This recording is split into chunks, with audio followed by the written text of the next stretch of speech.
Lost in Space, an adventure with Rocky Starr.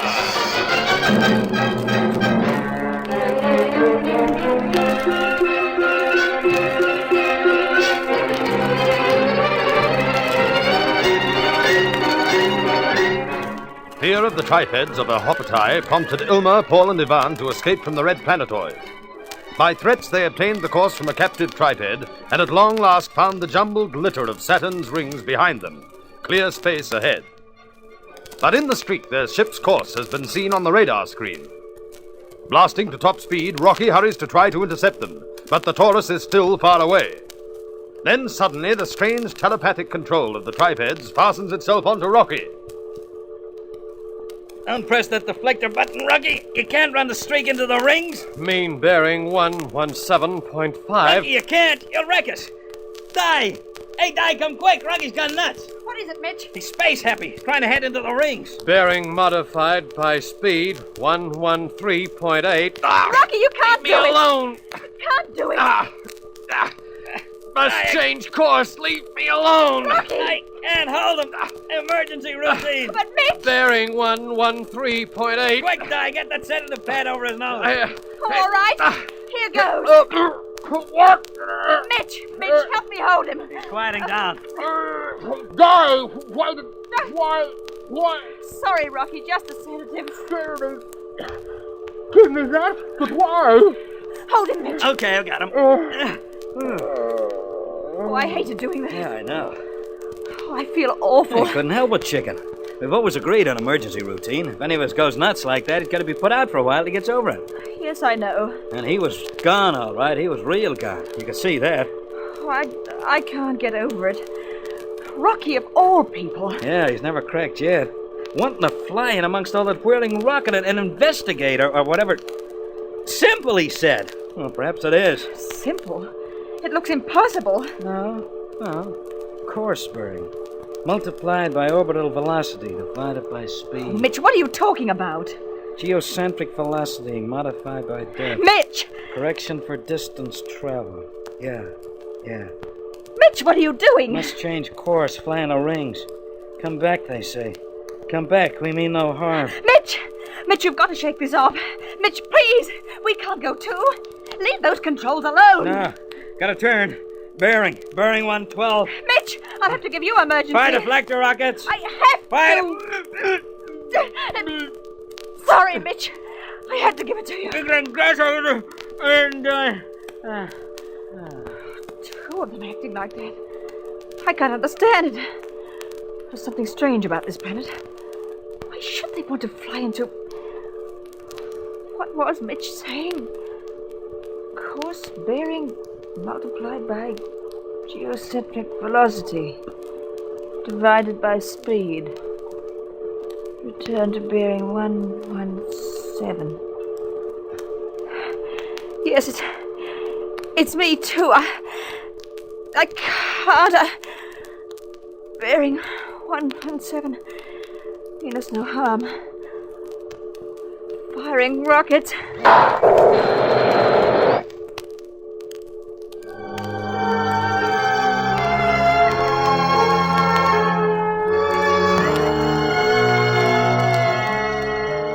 Sitting stiffly at the controls, Di presses the firing button.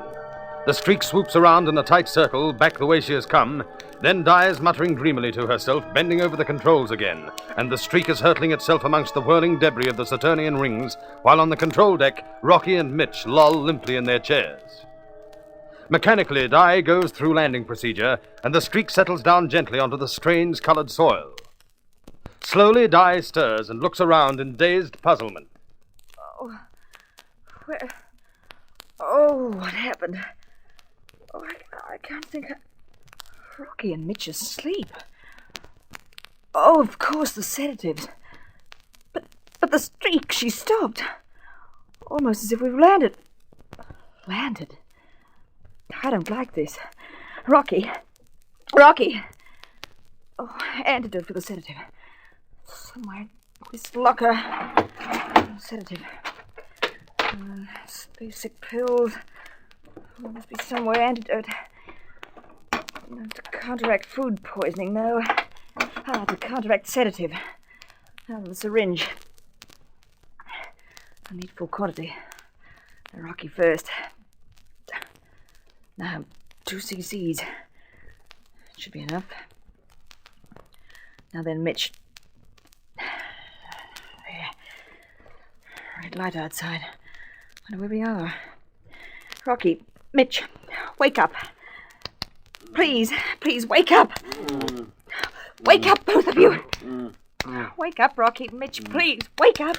Please. Hey, giggling grasshoppers, Di. What are you slapping the guy for? Oh, Mitch, thank heavens you've come too. Come to? Yeah.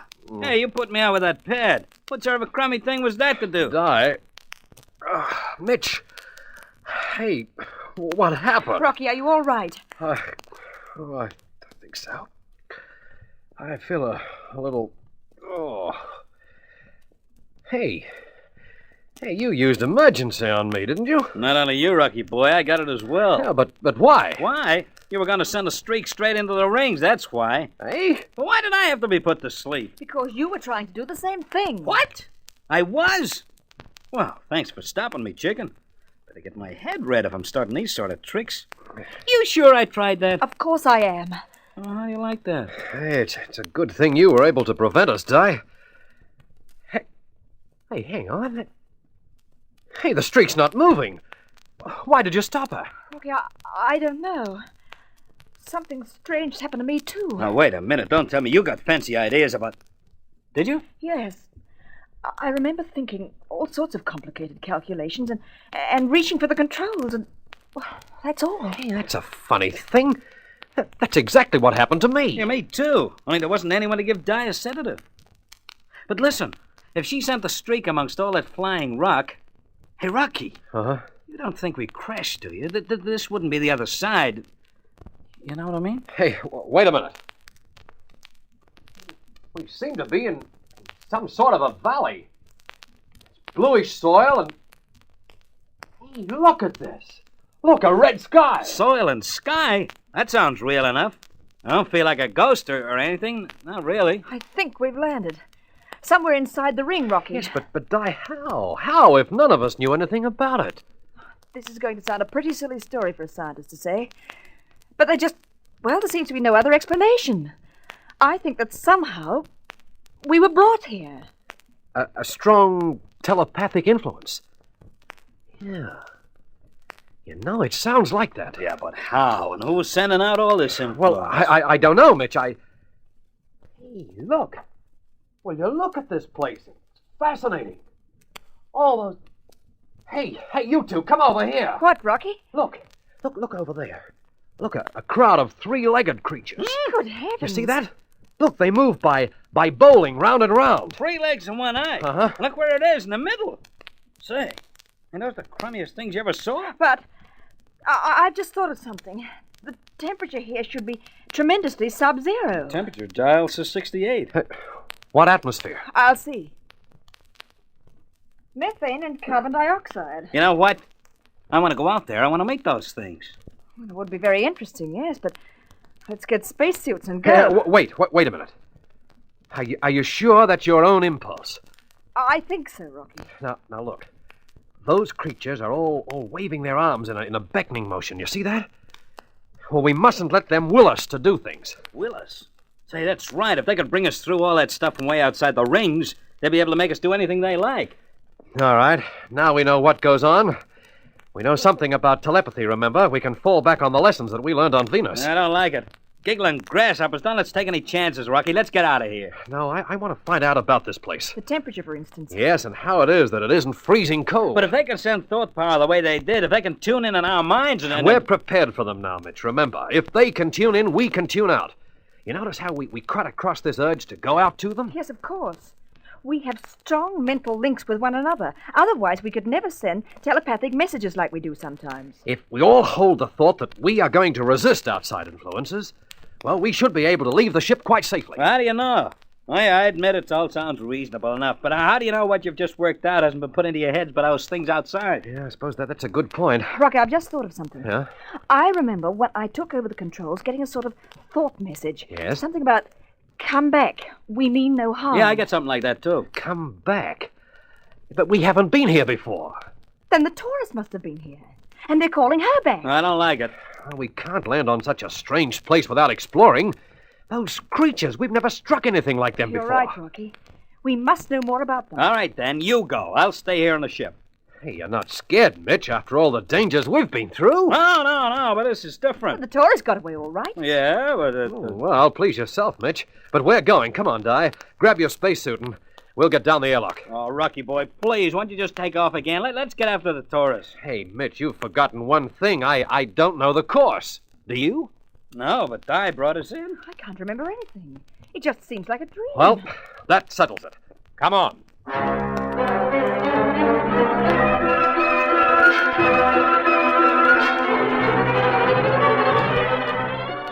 Will Mitch's fears prove right? What will the strange creatures do when confronted by 3 new people from Earth? There are exciting developments ahead, so don't miss the next chapter of this thrilling Rocky Starr adventure, Lost in Space!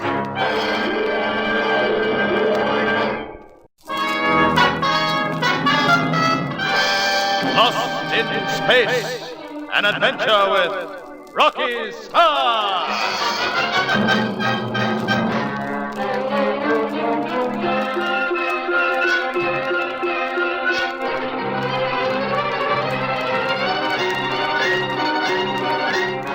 Under the telepathic guidance of the tripeds on a hoppertie, the streakers penetrated the Saturnian rings and landed on their satellite planetoid. Outside, a gathering of tripeds waits for them to leave the ship. Meanwhile, the Taurus is continuing a circuit of the planet outside the rings, while Ilma, Paul, and Ivan try to decide what they shall do next. We must do something. Our situation is serious. But Ivan, we've just got out of this serious spot.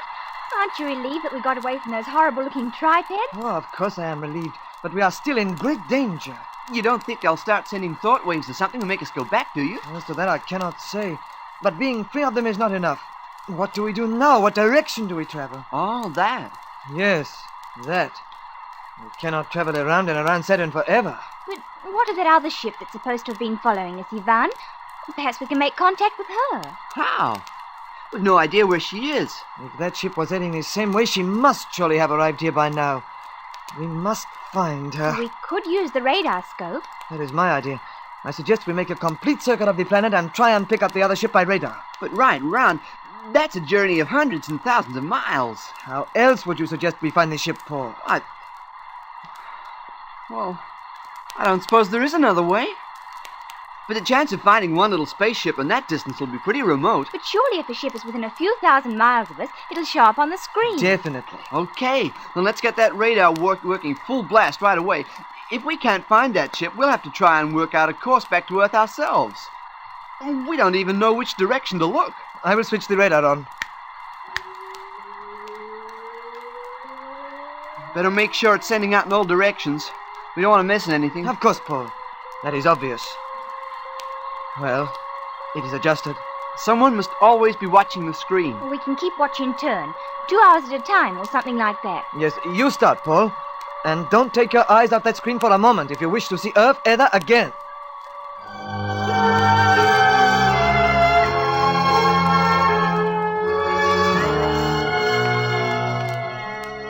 Paul sits gazing intently at the empty screen. The equipment hums softly. The dials register 0. And in a tiny dome projecting from the Taurus's hull, a small revolving coil sends a powerful beam exploring in all directions. But they cannot reach the streak. She is far away on the red planetoid, and 3 spacesuited figures have just left her airlock. Hey, Rocky boy, can you hear me? Got your intercom on? Yes, Mitch? Are those the crummiest looking things you ever saw? Well, they're certainly unusual. 3 legs and an eye in their middle. I'll say they're screwy. Rocky, Yes, Di? their thought power must be remarkable. They must be able to send it out like a beam. Hey, how'd they know we were cruising around outside the rings? That's what I'd like to know. Hey, Rocky, they're gathering around us. They don't exactly seem unfriendly, though, Mitch. That's as far as I can judge. How would you judge the attitude of something that has no real face? Rocky, they're really incredible. Just a shapeless, scaly, colorless lump of flesh. With an eye in the middle and 3 legs sticking out from it. Yeah, I feel like I'm having nightmares. One of those things sticking out with knobs on the end. They're like the eyes of a snail. 6 of them. Yeah, but I got that triple eye in the middle. They could be some sort of hearing thing. Oh, who you kidding, Di? What could you hear through a thing like that? There's no ear hole in it. Well, they're probably sensitive to vibrations. Hey, Mitch, Huh? switch your outside mic on and see if they're making any sound. If they do, I bet it's completely screwy. See? What'd I say? They're starting to sway about. I wonder what that means. I like the look of it. Hey, Di, Mitch. Huh? Do you suddenly feel an impulse to go with these things? Yes. Yes, Rocky, I do. Yeah. Hey, that means ascending. Let's get away from here quick. No. Listen, Mitch. Hey, but Rocky. Will you stop panicking and listen, please? We know something about telepathy. We learned plenty on Venus. Yeah, but now listen, all we have to do is form a sort of closed circuit. A thought circuit that they can't break into. If we all hold on to the thought that no outside influence can control us, we'll each build up a resistance of the other. Rocky, I'm sure it would work. Yeah, but that's all very well, but I want to go with these things, and I don't want to go, and I do want to go, and... Listen, please, Mitch, stop getting worked up. Make up your mind that they can't influence you. Now, come on, Mitch. Say it aloud. Okay, they can't influence me. They can't influence me. But I want to go. They can't influence me. Come on, keep it up. I can feel that influence slipping away, Can't you know. influence. Say, hey, so can I. It's easy, huh? They've stopped the swaying around. I'm going to try and make friends with them. Now, why bother? Giggling grasshoppers, I'm not afraid of them, Rocky. Hey, what goes on? They coming closer? Now, don't worry, Mitch. It's only curiosity. Try and show friendliness. Friends! We will do you no harm. Friends, you are people of great skill. We welcome you. Hey, Rocky, I'm going nuts or something. I'm hearing voices in my head. I heard it too. Something about us being very skillful. And bidding us welcome. Telepathy. They can get their thoughts across by telepathy. Hey, where are they going? They're bullying themselves over to the street, Rocky. I think they're curious. Yeah, they're making gestures towards the hatch. Well, if you could call them gestures, come on. It's fantastic the way they balance on one leg and use the other two like arms. They seem to have 4 joints in each limb. Yeah, but I don't care how many joints they've got. I don't like them so close to the street. I'm sure there's no danger. I'm picking up a terrific feeling of curiosity. What manner of thing is this? How does it fly with great flame and noise? They want to know about the streak. Yeah, well, don't tell them, Rocky. I don't trust them. Explain this mystery. There is great heat and flame and noise, and the strange craft shoots upwards at great speed. Talk about nosy. But wait a minute. How do they know that's what takeoff looks like? They only saw us land. Oh, they must have seen some other ship. The Taurus, Mitch. Huh? The Taurus. Wait, I'll ask them. Other ship like this? You saw smoke and flame with another ship? Yes. It shot upwards with great noise. Were there people? People. What people were there? Well, I don't get it. Beings, as we are. Were there beings in this ship? As you. A unity. A unity? They must mean 3. They have 3 of everything, so that would be a unity to them. One made high pipings. The vibrations were shrill. High and piping, that'd be a girl's voice. That settles it, Mitch. The Taurus has been here. That's how she got through all that rubbish in the rings. They guided her in. And she got away again, too. Well, that's a relief. Ask him for the course, Rocky. Yeah, sure, Mitch.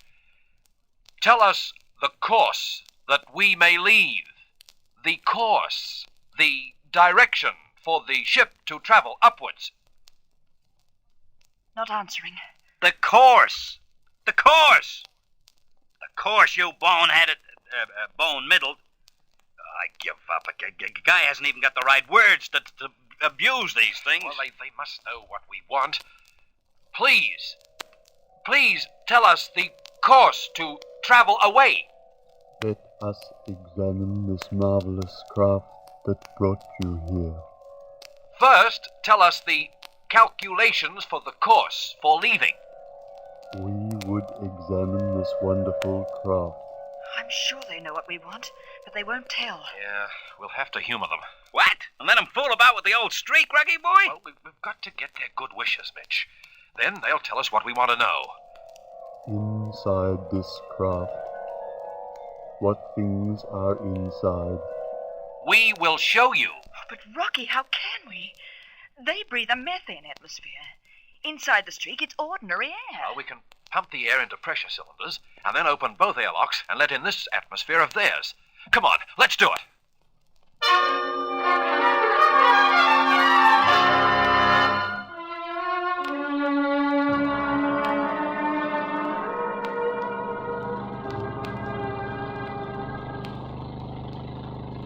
Di, what's the atmosphere reading now? Very low oxygen. Getting close to crude vacuum. Uh-huh. Then we'd better open the airlock. See to it, Mitch, will you? All right, Rocky boy, but I don't like it.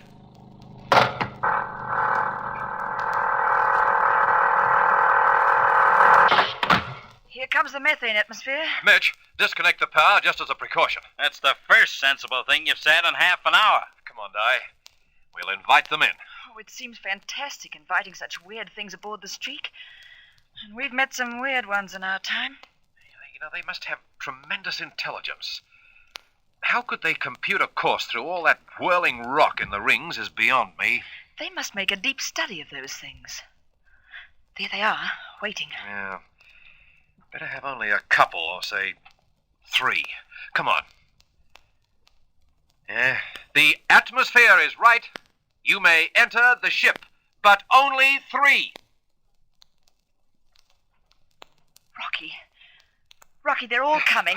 Only 3! 3! It's a stampede. Hiya! Di, I can't stop them. Oh, Rocky, I only hope they mean the streak no harm.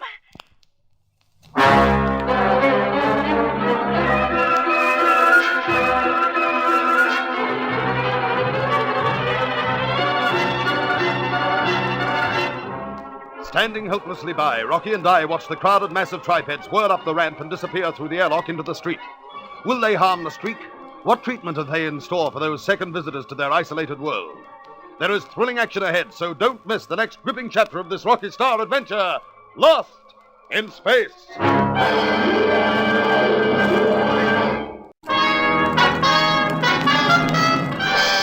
Lost in Space, an adventure with Rocky Starr.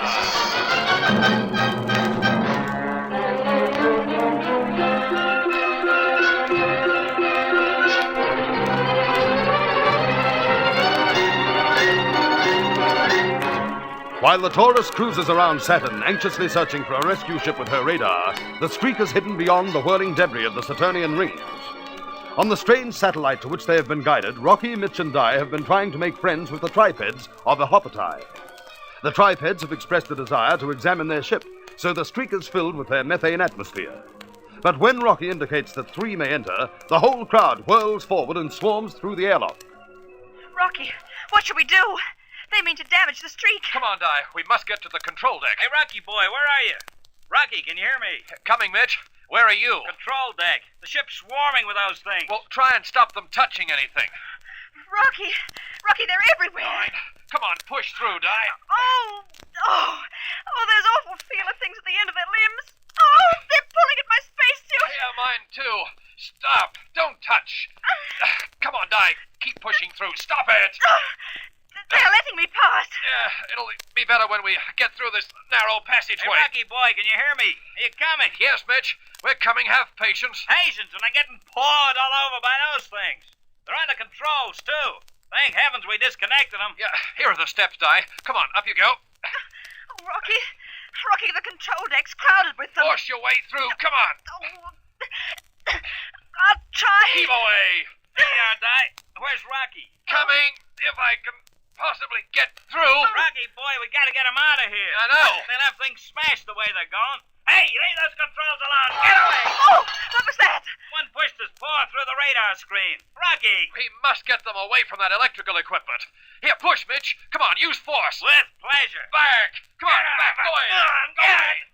Go. Go, you understand. Di, you keep with us. Yes, Rocky. Back. Come on, back. Will you get back? Perhaps if we club them with our ray gun. Yeah, but if we anger them, we'll never get out. Hey, they're falling back. They're falling back. Not a sound coming from them. My ray gun, as soon as I pulled it out, the ones near me nearly fell over themselves trying to get away from it. Yeah, they've evidently seen a ray gun before. All right, put it away, Mitch. Oh, not me, Rocky boy. Look how quiet they are. We must persuade them to leave while they're quiet and receptive, Rocky. Yes, I'll try, Di. Try and understand my thoughts. You must understand. Too many here. Too many. You must go. Go away. We were asked to look at this ship. The telepathic voice. Yeah, Rocky's getting through. Shh, quiet, you two, a minute. There are too many. I said 3. 3 only to come. You did not understand. You have destroyed equipment. See how it's broken. I think they're catching on, Rocky. They're looking at that broken screen.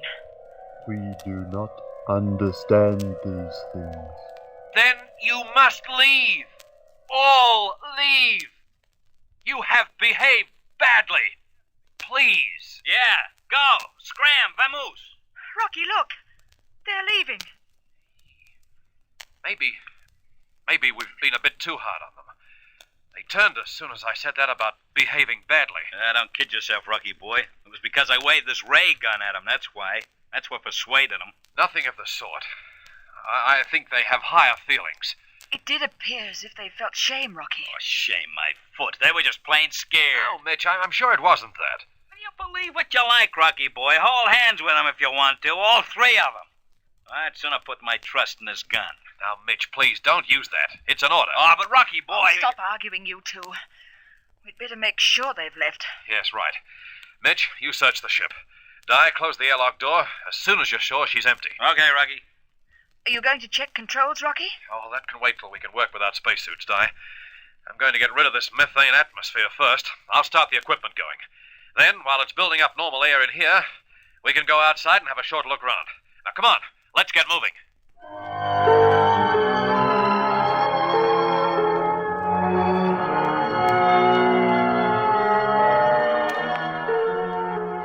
While the Streak's crew take steps to bring back a normal atmosphere in their ship, the Taurus is still circling Saturn, looking for them. But not a sign has been shown on the radar screen. Suddenly, Ivan switches off the equipment and turns to Paul. Well, what does that mean, Ivan? Are you giving up? Oh, we've traveled over 200,000 miles and not a sign. Oh, we must have been mistaken about the ship, that's all. But, well, what else could have caused the signals we picked up that time? I don't know. But if there had been a search ship anywhere around Saturn, the radar must have picked it up. Yeah, I suppose so. But, well, you don't think we might have missed it? How could we? The radar has been scanning in all directions. We have all watched in turn. Yeah. Well, what now? Do we try and get back to Earth by ourselves? Well, that was what we decided. Yeah, I know, but the question is, how do we do it? I haven't any idea which way is Earth. Have you? No. The best thing possible will be to switch the reflector telescope through to the screen. Then we can try and decide. We're hardly in a cheerful spot, are we? Space stretching forever on all sides of this planet, and one direction leads to Earth. But which? Oh, we may discover. Well, how can we? I'll look at it there on the screen. We can set off in any direction. That's easy enough. But pick the wrong one and we go on and on forever. Oh, Earth must be visible somewhere. Hey, is that the biggest magnification you can get? I will try for bigger. Oh, yeah. That's doing it. It's getting much bigger now. Oh, what's the use? It is still just a scattering of hundreds of stars. As you say, to pick... Paul? Yeah, what is it? Look, this star to the right. Does its light have a bluish tinge to your eye? Where? I can't see any blue star. There. You see the 3 like a triangle. Look, a little more towards the corner. Oh, yeah, I've got it. Yeah, I think you're right, Ivan. It appears blue. No doubt of it. Say, you don't think that... Earth is a blue star. Yeah, we saw that clearly enough as we left it behind. Van, it's a cinch. Look, all we have to do is head for that. Wait a minute. If it is Earth, I mean, how do we know there may be more blue stars? Oh, look, what do you have to be so difficult for? We didn't see any others like that on the way out, did we? No, only Earth. So for the love of Pete, get a course on that and let's get started for home. But if... Oh, all right, you are probably right. It must be Earth. You go and tell Irma. Oh, no, let her sleep. It'll be a nice surprise for her when she wakes up. You going to change course, Yvonne? We must do something. We can hardly stay forever flying around Saturn. Stand by. Change course now.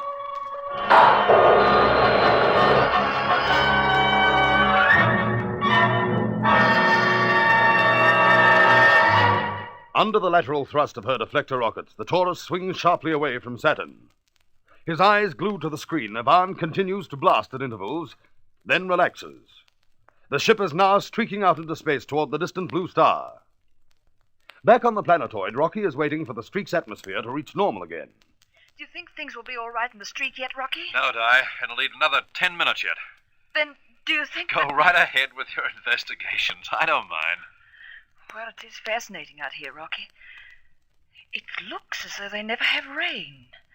Those spiky-looking plants must somehow make their own moisture. So? You don't sound very interested. Oh, I'm sorry. I'm just keeping an eye on those tripeds. You know, they're watching us all the time. Do you think they're angry, resentful, or what? Well, it's hard to say, Di. Those eyes are unfathomable. You can't tell what they're thinking. I wonder whether... Rocky, Di, come quick. Rocky. It's Mitch. What's up now? Hey, Mitch, what did it? Look around, Rocky, the streak. Look at it, it's rising from the ground. She's what? Rocky! He's right, Di. Did you disconnect those controls, Mitch? Of course I did. Anyway, Rocky, there's no propulsion blast. Just floating straight up. It's fantastic. Come on. What are you going to do? Well, I don't know. But if that ship comes down again, I want to be somewhere near. Rocky, what goes on? How could the streak fly like that? Well, I don't know, Mitch. Don't run underneath it. She might come down with a bang. Yeah, but what's doing it? That's what I want to know. Rocky, look. The tripeds all seem excited. Yeah, you're right. Say, do you think they might know something about this? Maybe some pals of theirs are inside. But you said you could find none, Mitch. Yeah, I know, but look at the streak, will you? She must be over 100 feet and still rising. I'm going to try and get to the bottom of this. Now, quiet a minute while I try and get through to them. Listen. Listen to my thoughts. Why does our ship rise? Tell me. Listen. Oh, you'll never get through, Rocky. They're too excited. Mitch, I've got to. They might wreck the streak. If it's really anything to do with them... Pay attention. Please. Pay attention. The ship up there. Why does it rise? Why Rocky, look. What is it? The streak. It's coming down again. She's falling fast. Rocky, it's going to crash. The streak's going to crash.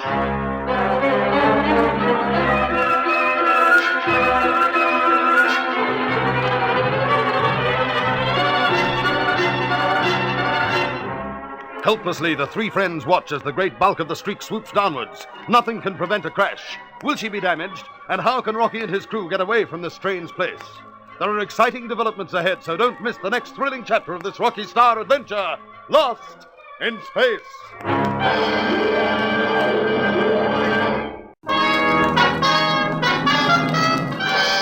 Lost in Space, an adventure with Rocky Starr.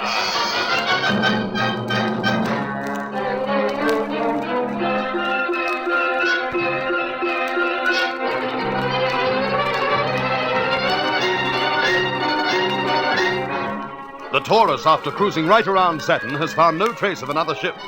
But when Ivan turns to the reflector telescope, he suddenly notices a star with a bluish tinge. Convinced that it is Earth, he alters course toward it. Meanwhile, on the planetoid, Rocky, Di, and Mitch are waiting for the streak air-making plant to return her air to normal. But their explorations outside the ship are interrupted by a sudden yell from Mitch as the streak rises swiftly above the ground. Then, just as suddenly, Di yells over the intercom. Rocky, it's going to crash. The streak's going to crash. Yeah, she's dropping like a stone. She'll be wrecked. We'll be trapped on this place. Wait. Look, it's slowing up. It's hovering in the air. I don't get it. It's sinking again. Slowly, thank heaven. Only another 15 feet. Oh, the suspense is killing me. If that ship gets damaged, Rocky... Oh, she fell the last few feet. Yes, come on. Let's get in there. Oh, that ship's damaged. Those crummy tripods did anything. Let me work the airlock door, Rocky. Let me do it, huh?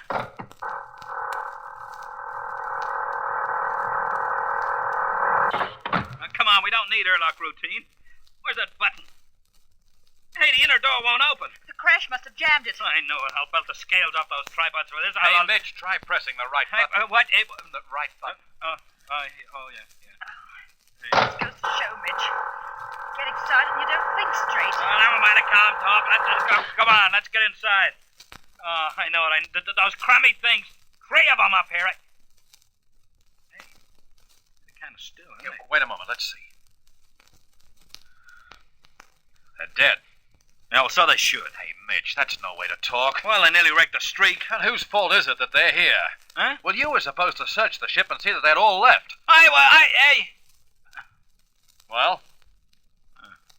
Sorry, Rocky. All right. Now, just calm down for a moment. What killed them, Di? Was it the crash?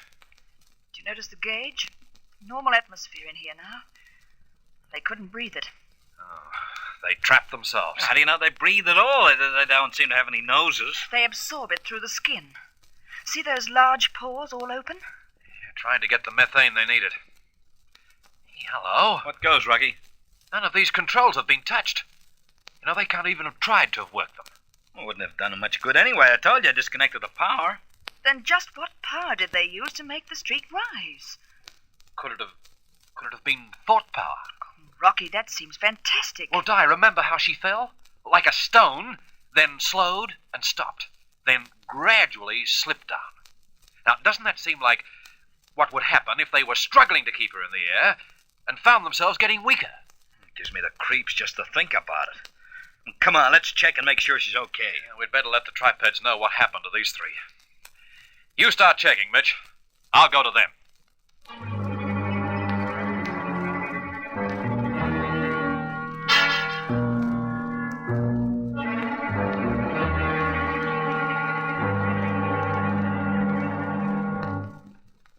Tell Rocky everything's okay, Di? Yes. He said to go over it again and make sure. What's the matter? Doesn't he trust me? Well, we have a space motto, remember? Check and double check. Saves the spaceman's neck. Okay. Oh, man, doesn't it feel good to be out of spacesuits for a while? What was Rocky's report in the hull? Oh, dented plates underneath. A couple of buckled bulkheads, but no real weakness. Yeah, it's just as well. Did he check that twice? Oh, here he comes. Ask him for yourself. Mitch, Di, go over to the window and look out. Well, what goes on now? I'm not sure. Here, come over here. Is it the tripeds again, Rocky? Yes. See, over there? Mm-hmm. The 3 they fetched from here, they've laid them out on what looks like a metal platform. Where? Oh, yeah, I see it. What do they want to do that for? Perhaps some sort of funeral. But it's just a plain metal platform. Hey, look, some of the others are getting on it. They're squatting down.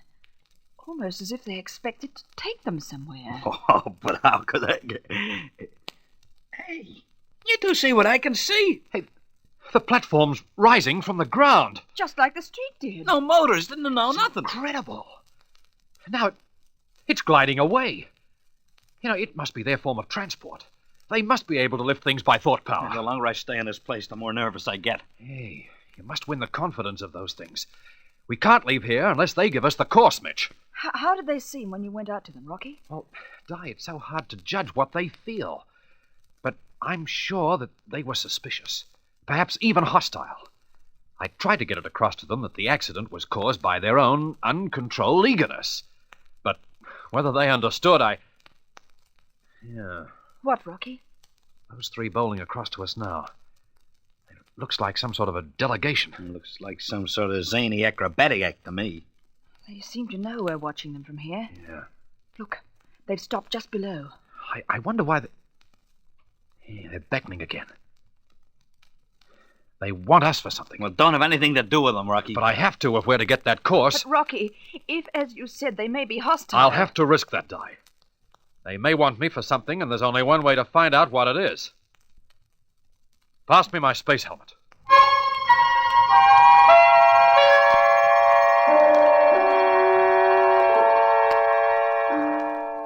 Rocky slips the clear plastic dome over his head, and with a reassuring grin at the other 2, makes his way to the airlock. At this moment, the Taurus is far out in space, and two anxious figures are studying a star through the reflector telescope. What do you think, Paul? Does it appear to you that it is Earth? It could be. It's sort of similar. Oh, similar is not good enough. It must be Earth. It's, well... Oh, well, look, it's still a little far away to see properly. I mean, the continents aren't clear yet. But they are there. The division between sea and land, it is definite. Oh, it must be Earth. It's blue just like it, and... And what? Oh, I don't know.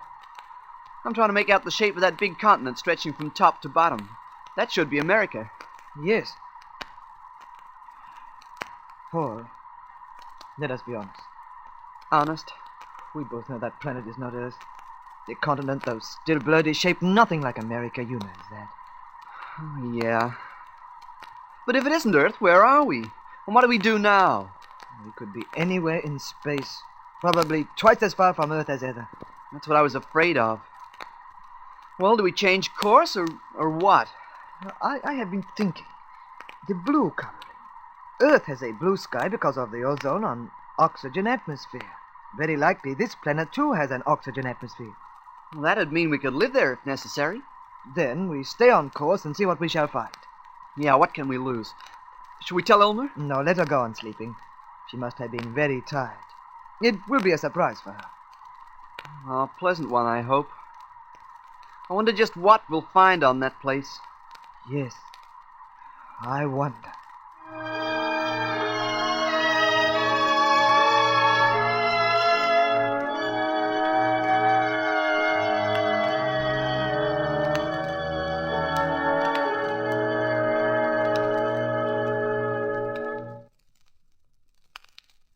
You want to come inside our ship again. But last time we let you in, there was great trouble. There are wonders we do not understand. We wish to learn. How many of you this time? A unity. Only a unity. 3. Then listen to my thoughts. I have things I want to understand. You brought us to this satellite through all the rock up in the rings. We must know the course before we can leave here.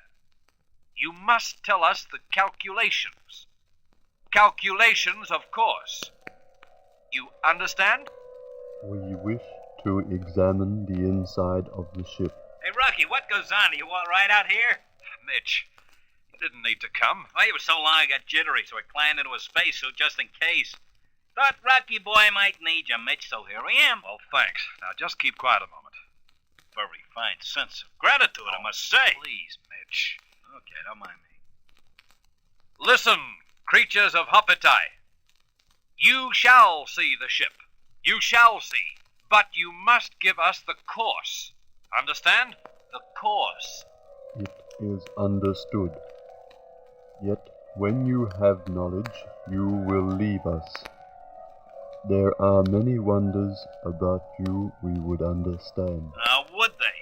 Quiet, Mitch. You mean to keep us here? Is that your plan? Only till we learn much of you. Then you may leave. How can I know if that is true? Are these true words? Show us the ship, and we must repay. All right. Looks as if I will have to trust you. Come on, Mitch. We'll give the ship a methane atmosphere again.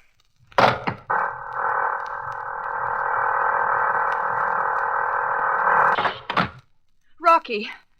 Oh, Rocky, I'll help you up with your helmet. Oh, thanks, Di. I've been waiting to hear. What happened? What did they want? To see the ship again. Wouldn't it make you space sick? Come on, Mitch. Let's get that atmosphere changed. Okay, I'm gone. They want to see the ship, Di, and I have to humor them. They won't give us the course until they've learned all they can about us. Oh, I wonder what's happened to those kids in the Taurus. Well, that's what's worrying me. And we have no real guarantee the tripeds will play fair either. But don't tell Mitch that. I wish I knew why they want to learn about us, Rocky. So do I. We'll climb into our spacesuit and get ready to do as you're told. We'll have to trust them, Di, and I only hope we can.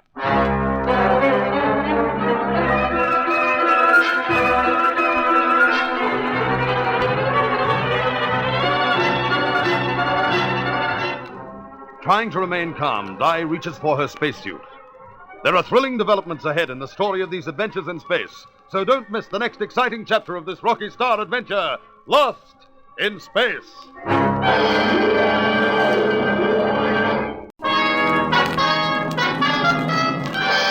Lost in Space, an adventure with Rocky Starr.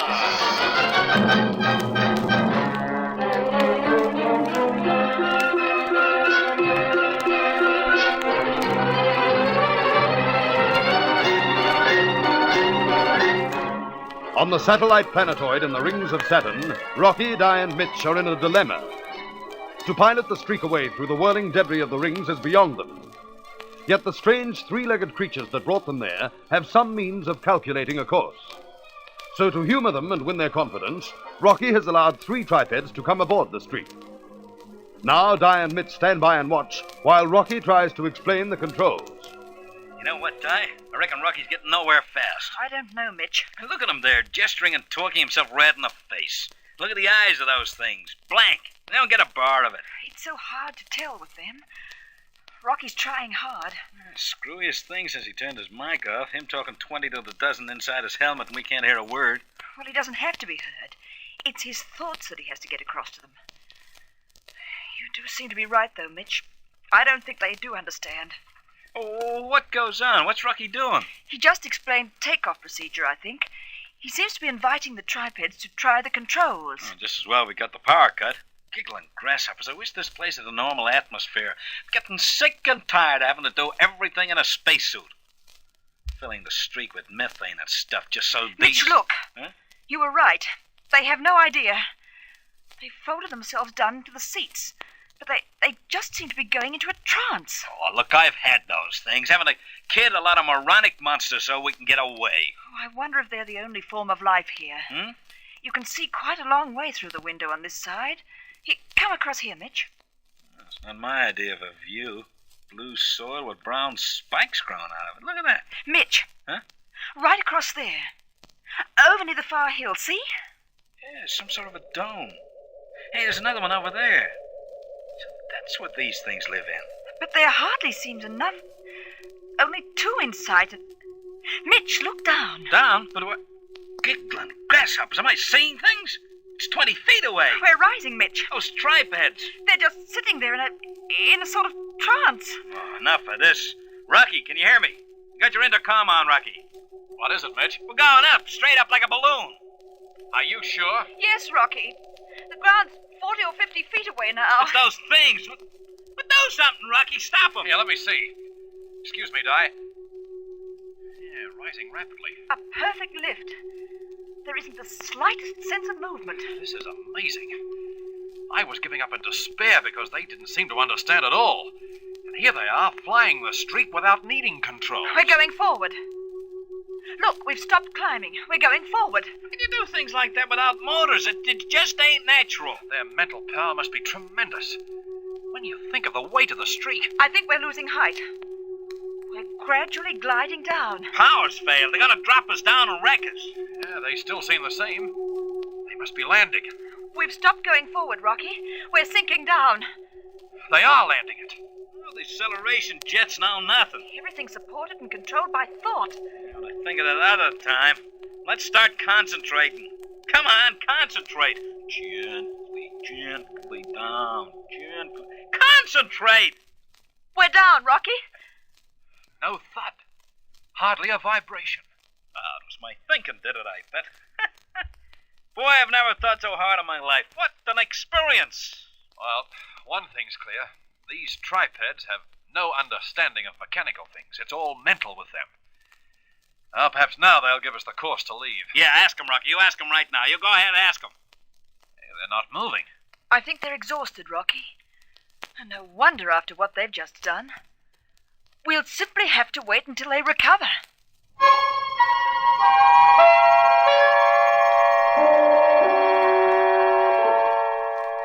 While the streak remains a prisoner on the planetoid, the ship she is seeking is far out in space. But on board, all hopes of reaching Earth have been shattered, as Ilma, Paul, and Ivan stand gazing at the telescreen. Not Earth. Then what planet can it be? Probably one that's not known. Why didn't you call me earlier? We thought it best to let you sleep. All we could do at the time was make wild guesses. Well, it's clear enough on the screen now.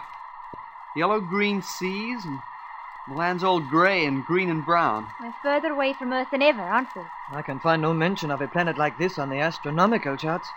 We must have traveled far beyond Saturn. Cloud. Look, Gilmer. Ivan, look.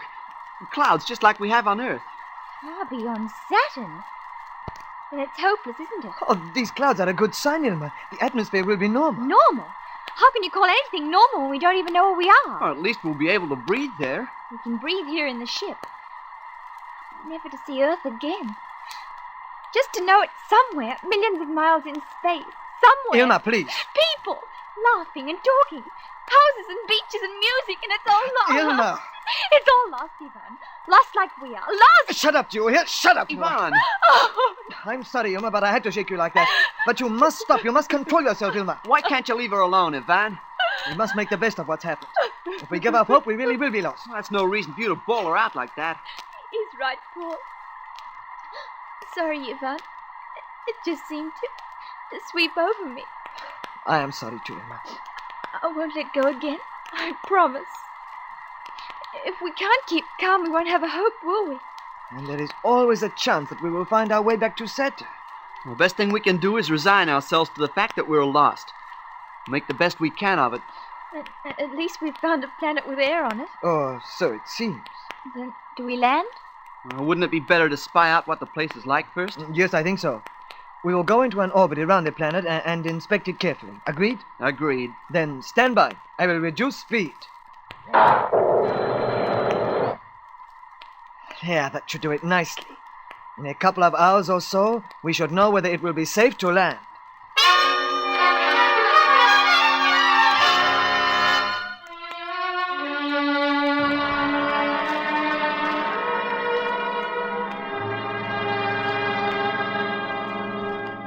Rocky boy, the tripods are coming around. Yes, they're stirring. Let's chase them out of the streak so we can get back to normal atmosphere in here again, huh?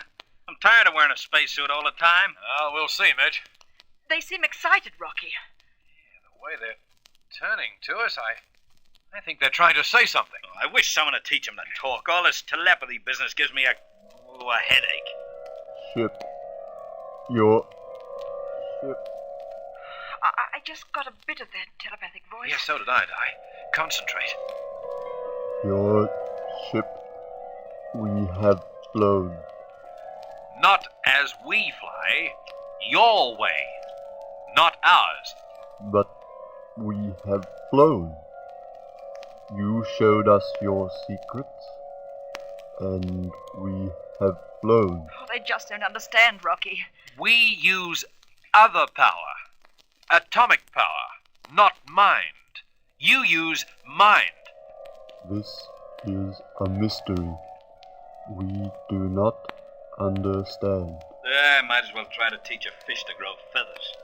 Give us understand of these things. We wish understanding. But how? It seems impossible when they just don't comprehend. Just tell them they're too dumb, Rocky. We got places to go, that's all. Yeah, we still depend on them for that course, Mitch. You must give us knowledge if you would have it from us. Blackmail. Well, there's only one way. A practical demonstration. Yeah. I'll take them for a short trip under rocket power. But, Rocky, the ring's up there. Don't worry, Di. I'll keep low. Connect up the power, Mitch. Okay, I hope this satisfies them. Set height 20,000 feet. That should be safe. Yes, Rocky. We won't need high velocity as we're not making for space. It should be easy acceleration. Power connected, Rocky. Right.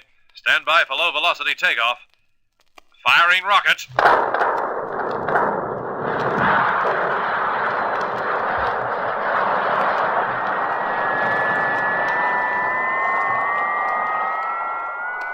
Rocky, the tripads, they're terrified. It's all right. All right. Safe. You understand? Safe. Oh, they'll get used to it, Di. Keep an eye on that height gauge. Yes, accelerating. 10,000. They're settling down, Rocky. They seem to be getting excited. 15,000. All right, I'll start leveling off. It is a thing of wonder. It is wonder. Wonder. They are getting excited. You understand our way? You understand? You give no thought to the craft, yet it carries you. It is a great marvel. A skillful marvel. Yeah, looks like we really showed them something, Rocky, huh? We stunned them with science. It's fantastic. They must only have developed the use of their thought power. They have no understanding of mechanical things at all. Well, they're getting it now, though. Look at them. Hey, they're certainly impressed. Standing there, swaying and caressing the control panel with those feelers of theirs.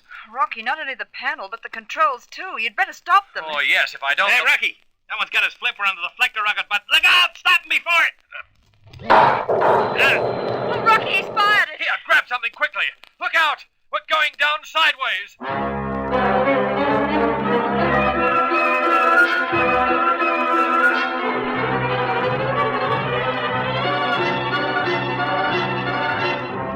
The control deck slopes perilously. Desperately, Rocky clutches at a seat as Earthmen and tripeds all slither to the low side in a tangled heap. Every second, the plunging streak draws closer to the ground below. Will Rocky be able to right her in time? There is thrilling action ahead, so don't miss the next exciting chapter of this Rocky Starr adventure, Lost in Space.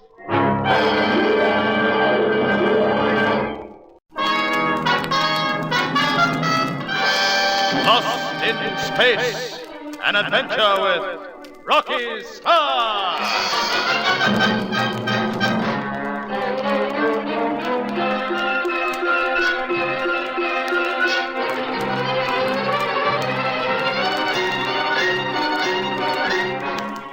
Only the tripeds can give Rocky the course calculations that will take the streak away from their satellite safely through the Saturnian ring. But in exchange, the strange three-legged creatures want to learn how the Earth people do things. In an endeavor to explain the streak, Rocky takes 3 of them for a short flight. At first, they're terrified, then excited. But when they start caressing the control panel with their feelers, one accidentally presses the button for deflector rockets and sets them firing. As the deck tips crazily beneath them, Rocky grabs at a seat. Rocky, we'll crash. Not if I can help it. If I can only reach the deceleration rockets. Make it snappy, Rocky boy. There's going to be an awful bump in a minute. I've got it! Now we're losing speed. Giggling grasshoppers were close. You'll never straighten her out of this angle, Rocky. I'll have to risk deflection rockets. Rocky, they might crash us. Well, it's our only chance, Di. Here goes. Hey, she's straightening. Yeah, but we're only feet from the ground. I can't bear to look. She's level. Hedge hopping at 1,500 miles an hour. Man, that hill. I saw it. Oh, my stomach. I'm sorry, but I had to give her a big burst. You all right, Di? Oh, I think so. We're gaining height now. Now the tripeds. How do you tell? They got no faces. Well, I'd say they were terrified. Yeah, but they're not the only ones. That was terrific work, Rocky. Yeah, I'm starting to get the reaction now. All shaky. You like me to take over? Yeah, thanks. But from the look of you, I'd say you were worse. So would you be if you'd had 3 tripeds roll on top of you. You gonna change course again? Yes, Mitch. We'll swing round in a circle and land back where we started from. Okay, stand by it.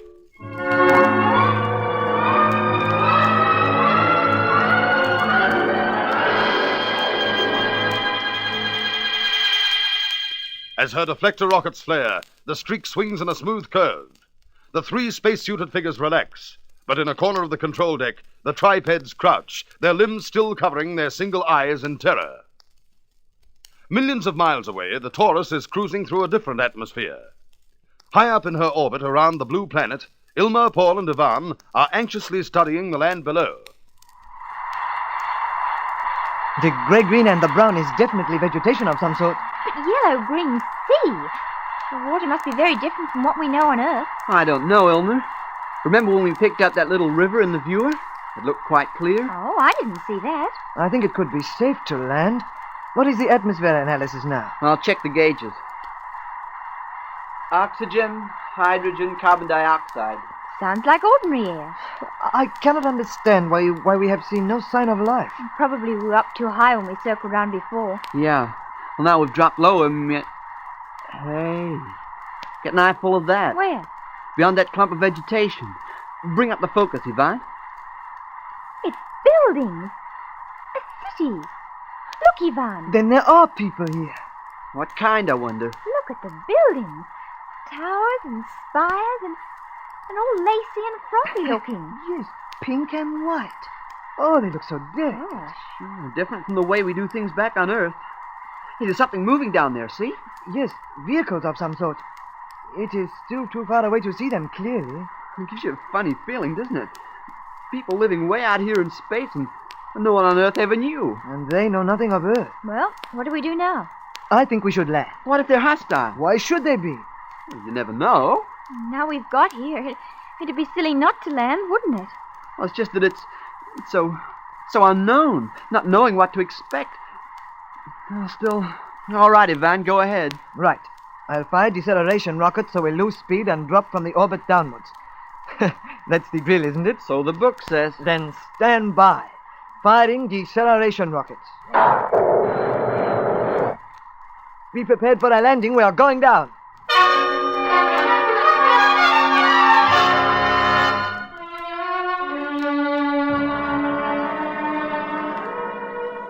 Swiftly, the Taurus drops toward the planet below. The increasing air pressure howls outside the hull. The land draws rapidly closer, takes form and shape. Ahead, there is more vegetation. The spires of another city flash below and are gone. Vegetation, an open space, and Ivan's fingers are stabbing at the control panel. Safety belt, stand by. We're going down too fast. Losing speed quickly now.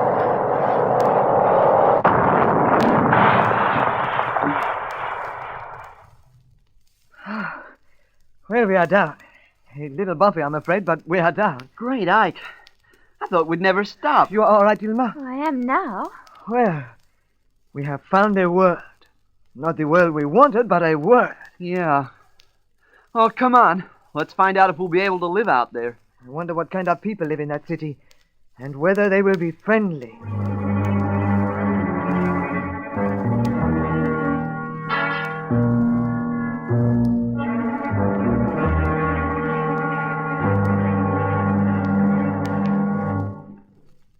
Good landing, Rocky. Oh, the tripod seemed to have recovered. Yeah, that's a pity. Mitch? Oh, don't be so high-principled all the time, Rocky. They nearly wrecked the streak for us, didn't they? Well, that was an accident. They didn't understand. Yeah, they don't seem to understand anything, except saying no every time we ask them for the course out of here.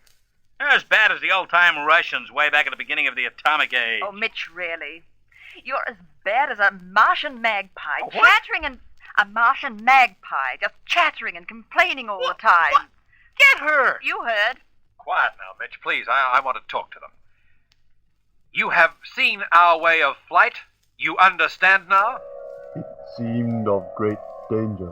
Danger? Why, you mallet-headed monstrosities, have you Quiet, had... Mitch, please, for heaven's sake. Danger was accident.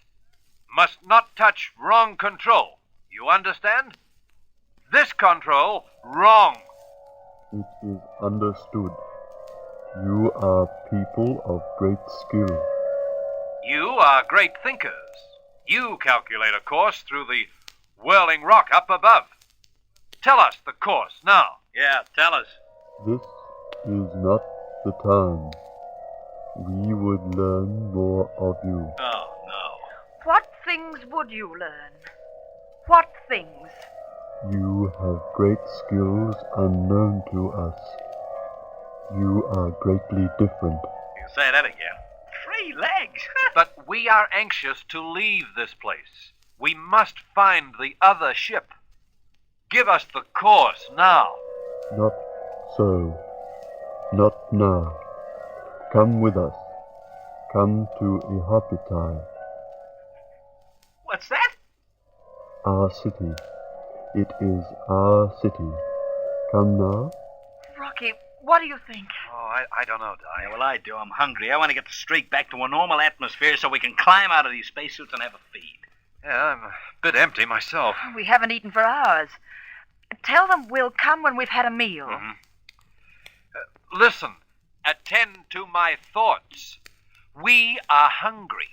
We wish to eat. Leave the ship so we can breathe our own atmosphere and can eat. Then we will come. You understand? Breathe, we understand. But what is eat? What is eat? Oh, ignorant can you get? Eat food. Take food into the body to supply strength and life. Surely you eat. Take substances into the body. That is eat. Yeah, chew. You know, chew and swallow. Digest in here. It sounds a crude and disgusting thing to do. But surely you must eat. Many ages ago, our ancestors did these crude things. We have developed beyond this. Energy is all around to be taken. We have not reached that stage yet. We must eat. We will leave you to your primitive habits. We go. I'll show you the way with the greatest of pleasure. Follow me. Come on. I'll right through the airlock. Hey, Mitch. Huh? See you in a few moments. Start the pump and drive this methane atmosphere out, Di. Yes, Rocky.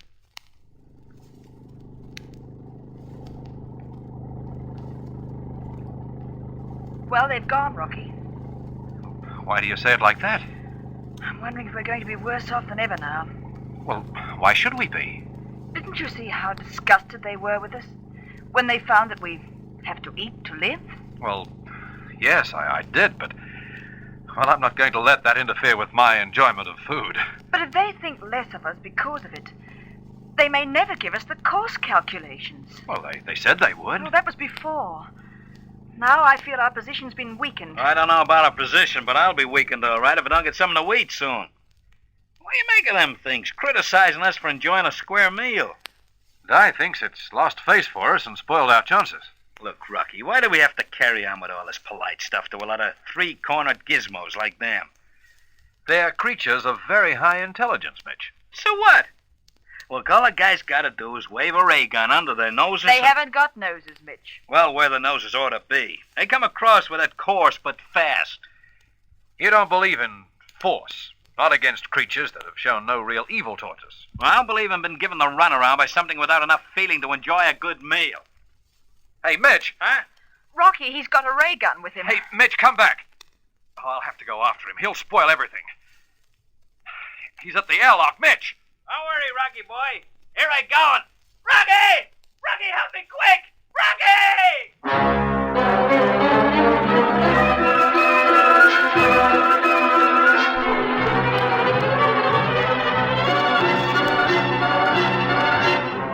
There is terror in Mitch's voice as he calls urgently over the intercom. Rocky hurries to the airlock through which his friend has just passed. What danger waits outside? There is exciting action ahead, so don't miss the next thrilling episode of this Rocky Starr adventure, Lost in Space.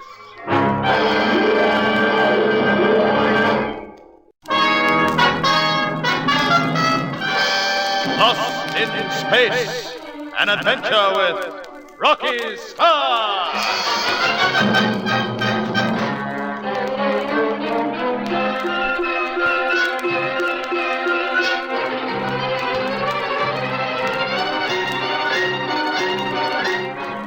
Knowing that only the tripeds of a Hoppertai can give him the course to leave their planetoid, Rocky has been trying to win their friendship. But Mitch is impatient with such methods. He feels threats would bring much quicker results. Seizing a ray gun, he ignores Rocky's calls to stop and hurries from the ship. Rocky follows and suddenly hears Mitch's voice over the intercom, calling out in terror. Dashing through the open space lock, he is horrified to find his friend struggling to get free from what looks like a huge mass of red jelly. Mitch! Help me, Rocky. This thing's got me. Oh, great Scott! Quick, Rocky. It's sucking me in. I've no gun. Where's yours? Quickly, Mitch! I dropped it. Do something quickly, Rocky. I see it. It's on the ground here. I'll soon great heavens!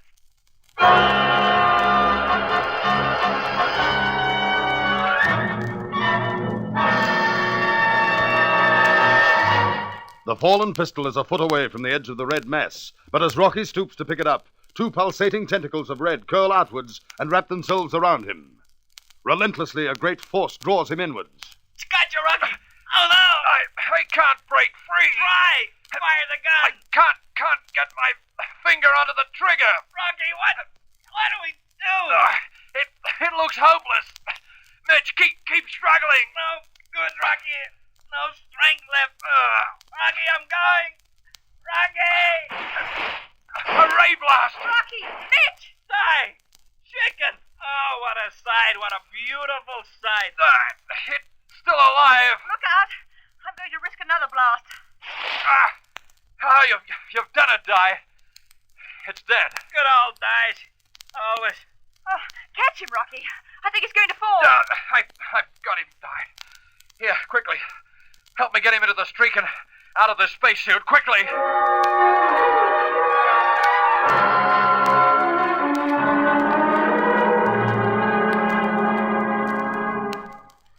Well, how you feeling now, Mitch? Still get a touch of the horrors, but I get over that.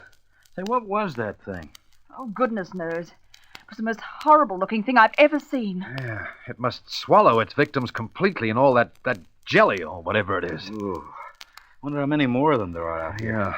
We'll have to be on the watch when we move about. Hey, did you notice our triped friends had cleared out? They must keep well clear of those things. Yeah, well, you can hardly blame them for that. Hey, and speaking of the tripeds, Mitch, I won't agree to use of force until we're absolutely sure that there's no other way. It's not going to do any harm, Rocky boy. Just try a couple of threats. Well, we won't have even any threats, not yet. Right? Okay, Rocky. Anyway, I suppose if I hadn't been so pig-headed about it, I wouldn't have been nearly eaten alive. Honestly, Di, when you fired that first ray blast, I was just about gone. Thank heavens I heard your call on the intercom.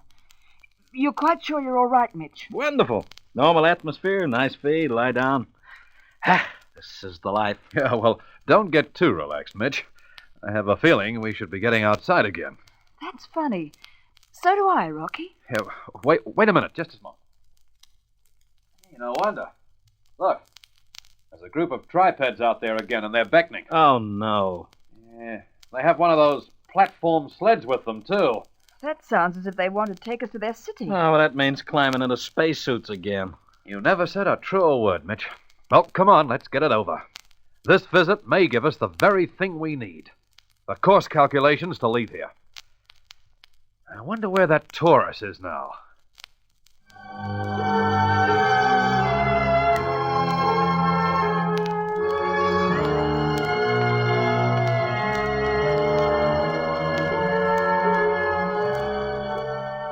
At the very moment Rocky wonders about her, the Taurus lies in an open space on a planet far away. The grey soil glints strangely, and all around is a brown wall of foliage. Yvonne turns from a window, looks at Paul and Ilma for a moment, then says, Well, shall we take a risk and leave the ship? I feel horribly nervous about it. But we can hardly stay in here all the time, can we? Small use to have landed if we don't leave the ship. Well, look, before we make a move, just check everything again. And put on the outside mic. No harm in making sure. Our first atmosphere, sure it's okay? Well, we took a sample, and breathing it left no ill effects. The temperature is 75 degrees, which is just pleasant. The gauges show no excess of solar radiation, so there's no danger there. And the gravitometer shows 0.92, which is nearly Earth gravity. Yeah, it should be safe. All right, then, let's... Say, what's that? It comes from outside. Through the windows. Quickly look, boys. Where, Ilma? Up there. One's coming again. What is it? An aircraft? It is shaped like a ball. No, it's more like a teardrop, see? Slightly pointed at the back. Here comes another one. They must be aircraft. Investigating us. I hope they don't attack us. It's circling round and round above us. They do not appear to be making any hostile move. As long as... Look across there. What is it? Some sort of dome. It's moving. It is a half a sphere, like the top of an egg. Transparent, too. Made of clear plastic or something. There are more of them coming. They must be vehicles of some sort. But how do they move? I can't see any... Oh, look, they've got 1, 2, 5 balls underneath them. They move on balls instead of wheels. I wonder what sort of people they are. Well, we will soon learn. They're probably wondering the same thing about us. The masses of those things rolling towards us. You can see the people inside. They really look like people. Yeah, not like those ghastly tripeds. At least they seem to have 2 legs and 2 arms and a head. And there are women. Look, those are quite clearly women. You are right, Ilma. They are very much like us. Oh, that's a relief. I couldn't bear... Oh, they're pulling up. See, the door. The plastic rolls back in some way. They're getting out. Dozens of them. All women so far. I can't see any... Hey, there aren't any. What for? Men, there aren't any men. Look at that crowd out there. They're all women.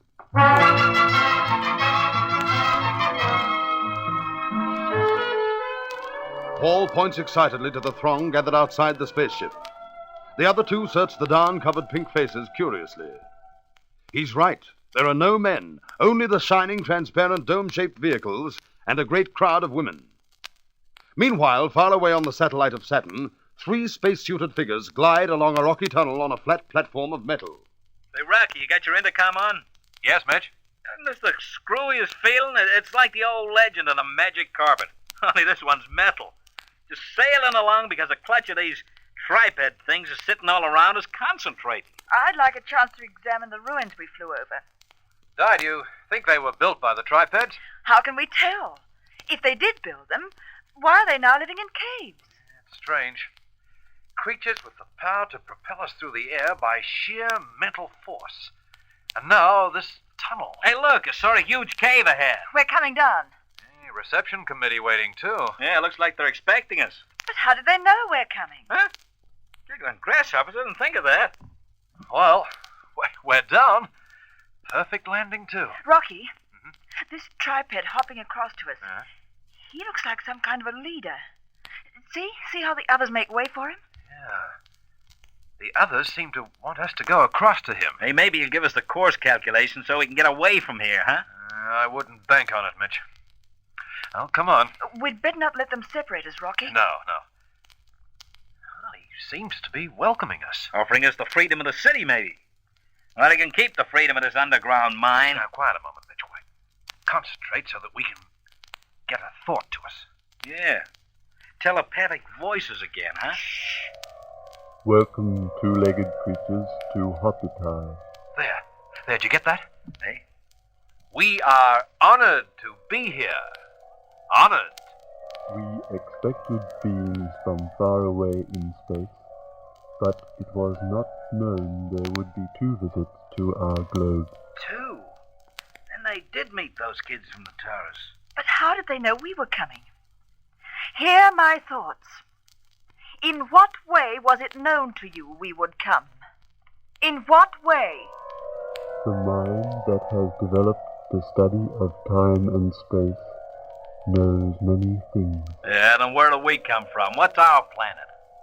It is a place where there is much color like the soil of this globe. Blue? There is much of an element we do not know. It moves with great ease in many shapes and lies all over the planet. Water. Blue water. He really does know, Rocky. What more can you tell us of our home? Tell us more. There is a great destruction to come. That we know. The catastrophe the president of the Solar Council spoke of. That's why we must find this heavy plutonium dye. Then perhaps they can tell us where it is. Ask him, Rocky. No more questions. Come. Hey, they want us to go someplace. I don't like it. Why must we come? What do you want with us? There are things that await you. What sort of things? What things? Tell us what goes on. We have special plans for you. An entertainment. It is necessary that you take part. Rocky, I don't like the sound of that. What do they mean? I don't know, Di. Don't know. Well, I do. These monstrosities have got some unpleasant little experiment rigged up, and we're going to be the guinea pigs. Let's get out of here, Rocky. Let's get out before it's too late.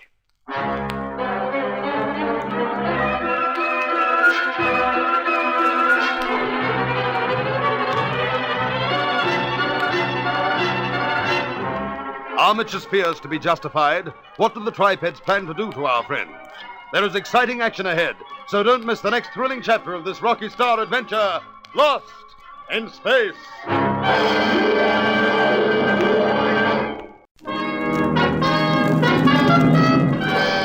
Lost in Space, an adventure with Rocky Starr.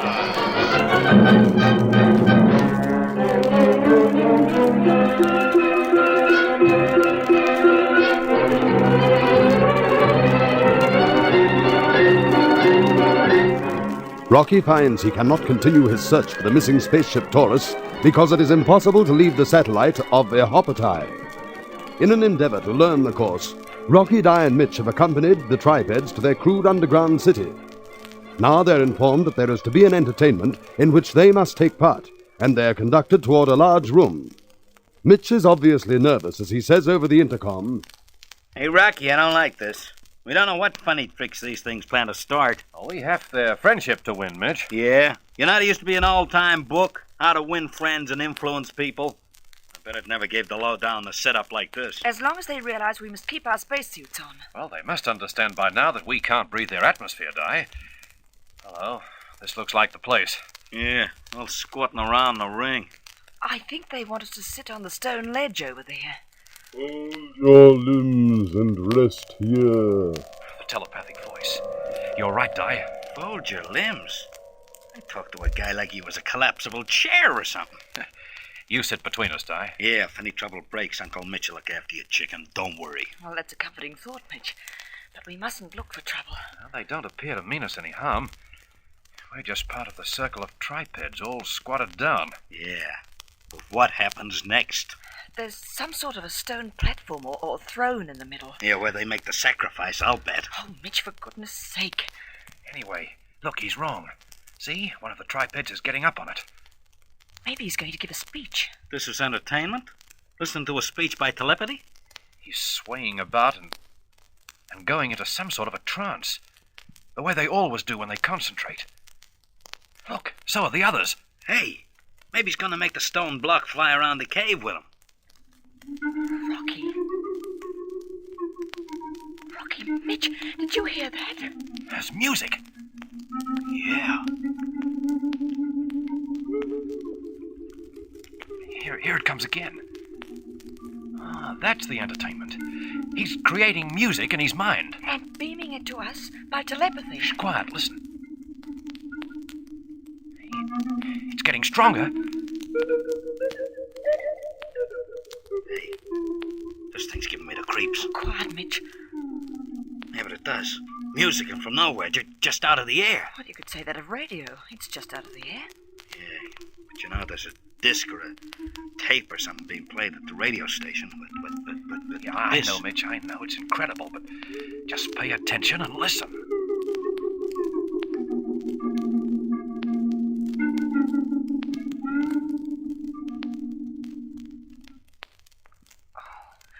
Wasn't that the most fantastic thing?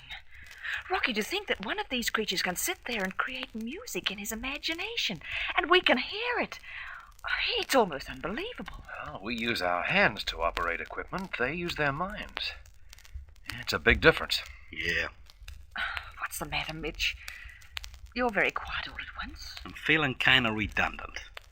Redundant? What? Yeah, I'm not being funny, Rocky. I'm a good radar engineer, one of the best. I can lick the pants off most guys with radio. It took me a lot of study and hard work to get that way. These things can do a musical broadcast without a single wire or circuit or valve, without even a musical instrument. Would that make you feel a bit sick? Yes, I suppose so, but look. Look, the music maker's coming out of his trance. Yeah, it looks like he's going to contact us again. We can see you are impressed by our entertainment, strange ones. Shall I create more harmonics for you? What do you think, Rocky? Shall we have more music? No. Nix on that. It's too depressing. Hey, ask him if he can tell a story. All right. Yes, it may be an interesting experiment. Now concentrate. My friend would like a story. Yeah, a story, you know. Tell us something that's happened to you. Story, see? I think he's got the idea. This could give us some idea of their lives. Yeah, but he's getting down from the platform. He's not going to play. No, look. There's another tripod coming forward. Hey, it's the leader. Oh, we're honored. He's going up onto the platform. Yeah, well, I hope it's a story with a bit of excitement in it. I don't go for music as entertainment. It's too tame. Look, he's swaying about. Now let's concentrate and pay attention. We make our thoughts speak easily in your minds, two-legged ones. That is good. Otherwise, the story could not reach you. Hey, he's making a speech. Shh, quiet, Mitch. I will tell you of happenings long ago, and of Amenahu, our ancient home. Open the eyes of your minds. Give up your thoughts. Out of time and space and the power of mind, I will conjure the shapes of a story. Dreamily, the three Earth people surrender themselves to the compelling power of the thoughts that surge through their minds. Then the stone walls of the place seem to dissolve in mist. The mist gives way to the darkness of space, and there is a planet swimming before them. Down they plunge to a city of gleaming metal, a city of three-legged people, and then they're in a glittering room, and two of the people are talking in words that they understand.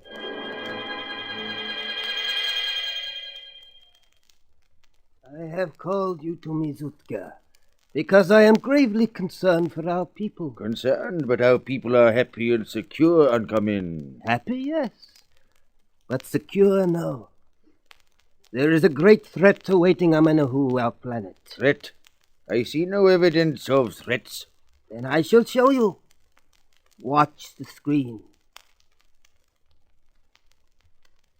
The wall before you is nothing but a huge screen. What do you see? Nothing but space. Space and its stars. And our home, Zutka. Our planet, Amenahu. It drifts endlessly through space. We drift, but all our people know that is so. Other planets revolve in circles around some central sun. But Amenahu wanders endlessly. What has this to do with the threat to our people? On the screen you see the space towards which we are drifting. See, there is a planet. See, it is a speck of light. I will use the screen to bring it closer. A yellow planet. Is there peril in that? Our astronomers have studied carefully the course that planet follows, and the course on which we are drifting. It is almost certain that we shall come close to crashing into this yellow planet. They are sure of this thing? So sure that they are greatly concerned. Our planet to collide with another? That would be a catastrophe. It would be the end of Amenahu and its people. There may be people on this yellow planet also. But surely it is possible we may drift close by without collision? Even that will not save us. Not save us? But if there is no collision, we will survive. No, Zutka. There are people on this yellow planet, and they spell deadly peril for us. People? How is this known? Who has discovered these people? What form do they take? Patience. We have sent out 3 spaceships, secretly, to explore. And they have returned? One has returned. As its pilot is waiting in the room next to us. I will summon him. You say only one has returned. What of the others? Pilot Agaho will tell you of them. Yes, he comes now. You summoned me, my leader? Rest yourself, Agaho. Zutka, our civil leader, would learn of your explorations. Anchorman tells me no ship but yours returned, Agaho. He tells me you found a people live on the yellow planet. Yes, Zutka. There is a people. It was because of them that only one ship returned. How? Because of them? How? They too have flying ships. Round they are, like small planets traveling at speed. You met these ships? To our sorrow, we met them. As we hovered above the planet trying to discover what manner of place it was, these ships came speeding towards us from the surface. We thought they had come to welcome us. Even when they circled round us at great speed, we had no sense of danger. And then? Tell him what happened, Agiho. They directed a strange green ray at our ships. We swerved violently to avoid it, but 2 of our 3 ships could not escape it. And what did it do, this green ray? When a ship was caught in its beams, it exploded into fragments. They are a warlike, dangerous people, Zutka. They attacked us mercilessly and without warning. Thank you, Agiho. You may withdraw. I go with greetings to you both. As you see our peril, Zutka, as our planet draws near this yellow planet, it will mean merciless war. Our scientists will find protection for us. No, we have nothing to counter this green ray. Something will be found. Switch off the screen. Make the wall clear that we may see beyond it. As you wish. There. It is as if no wall existed. Look out there at Amenahu, our planet, Anchorman. Our scientists are great. We have drifted far into space. The sun is endless distances away with no longer the power to warm us. On every hilltop, the radiation towers send out heat and light, so that in the cold of space we no longer need a sun. Our scientists are great. But we now drift towards another sun, and a planet with people strong in destruction. Our people have done great things, Utka. But before long it may be the end of them all. The end of all we have done, our planet? It is unbelievable. No, it is impossible. No, it is inevitable. We are not warlike people. Then we must make war, Anchorman. We must hold back the people of this yellow planet with their green ray. We must fight against destruction.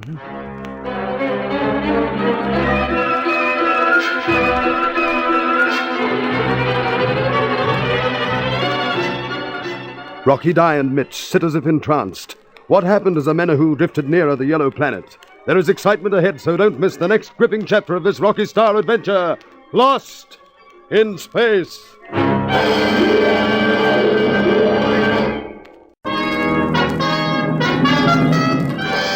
Lost in Space, an adventure with Rocky Starr.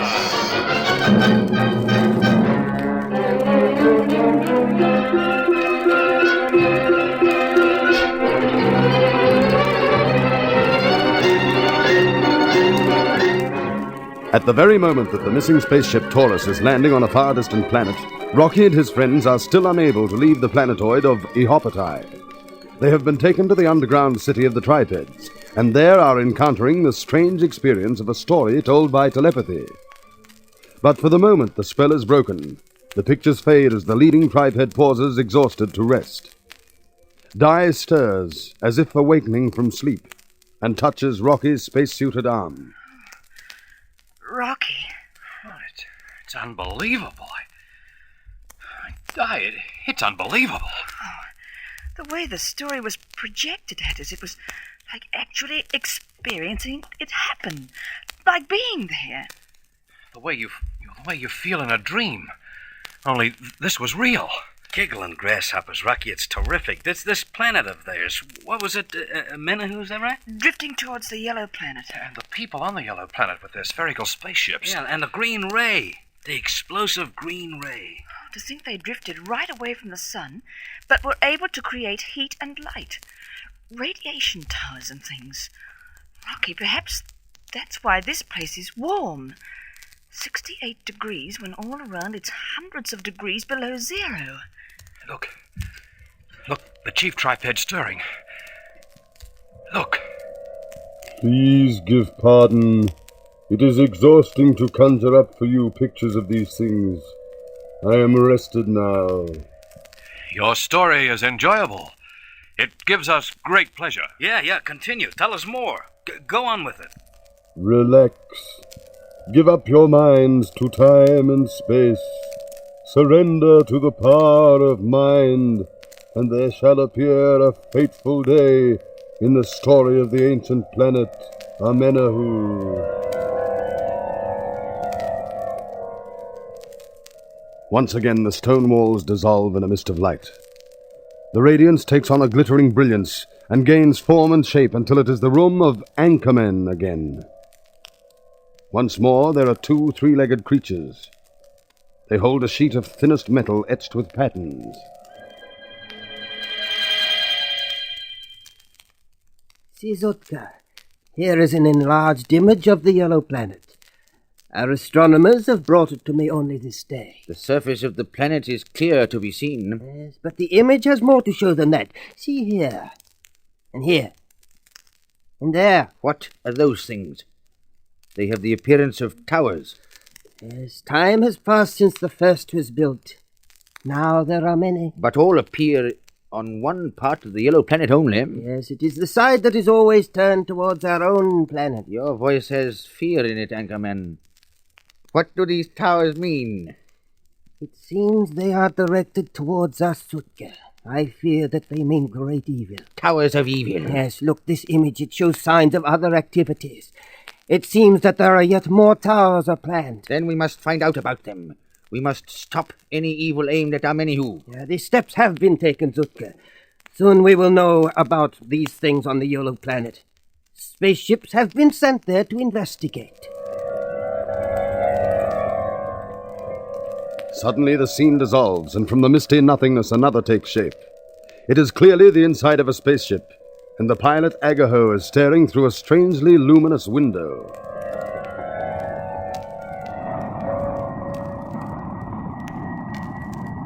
The yellow planet, it draws so near. A place of evil, Nefro. I come, Agaho. Adjust the magnifying window so it brings the planet closer to us. Closer. It is done. The towers are plain. See them, Nefro? They are huge. The many rods across the tops. There is a radiance about them. A green radiance, Agaho. Green. I know their purpose. It is to generate the explosive green ray in tremendous strength. And directed against Amenehu? Against our planet. When it drifts near, these people of destruction plan to blast it into fragments. Amenehu destroyed. Oh, it is a terrible thought. No. Warning! The round ships of the enemy, they attack us. Make speed, Nefro. Speed towards the towers. Towards the towers? We must escape the round ships. We will blast these evil things with energy rays. Make haste. I must send a wave message back to Amenehu. I must speak with Ankamen.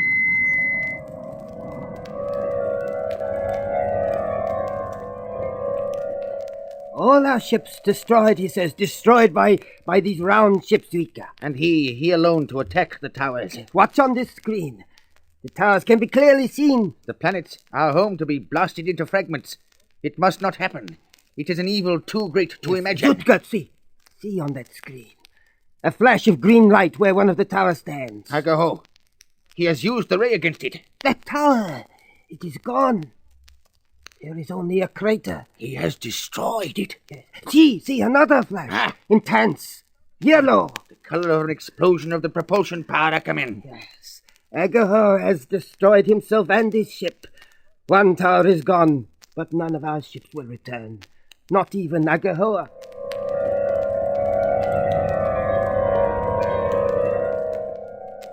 The scene fades, but Rocky, Di, and Mitch sit as if in a dream, lost in the story of disaster. And then out of nothing, a great fleet of spaceships takes form. Ships from Amenehu sent on a mission to destroy the deadly towers. But as they draw near, from one tower a green brilliance glares forth. Too late. The ships realize their danger. The sickly radiance catches them, holds them. There is a tremendous shattering explosion. Then nothing. The fleet has gone. Mitch stirs uneasily. Oh, the dirty crumbs. I can't get away with that. A whole fleet wiped out. Oh, it's terrible. There are glittering walls again. And Anchorman is speaking with a triped new to the story.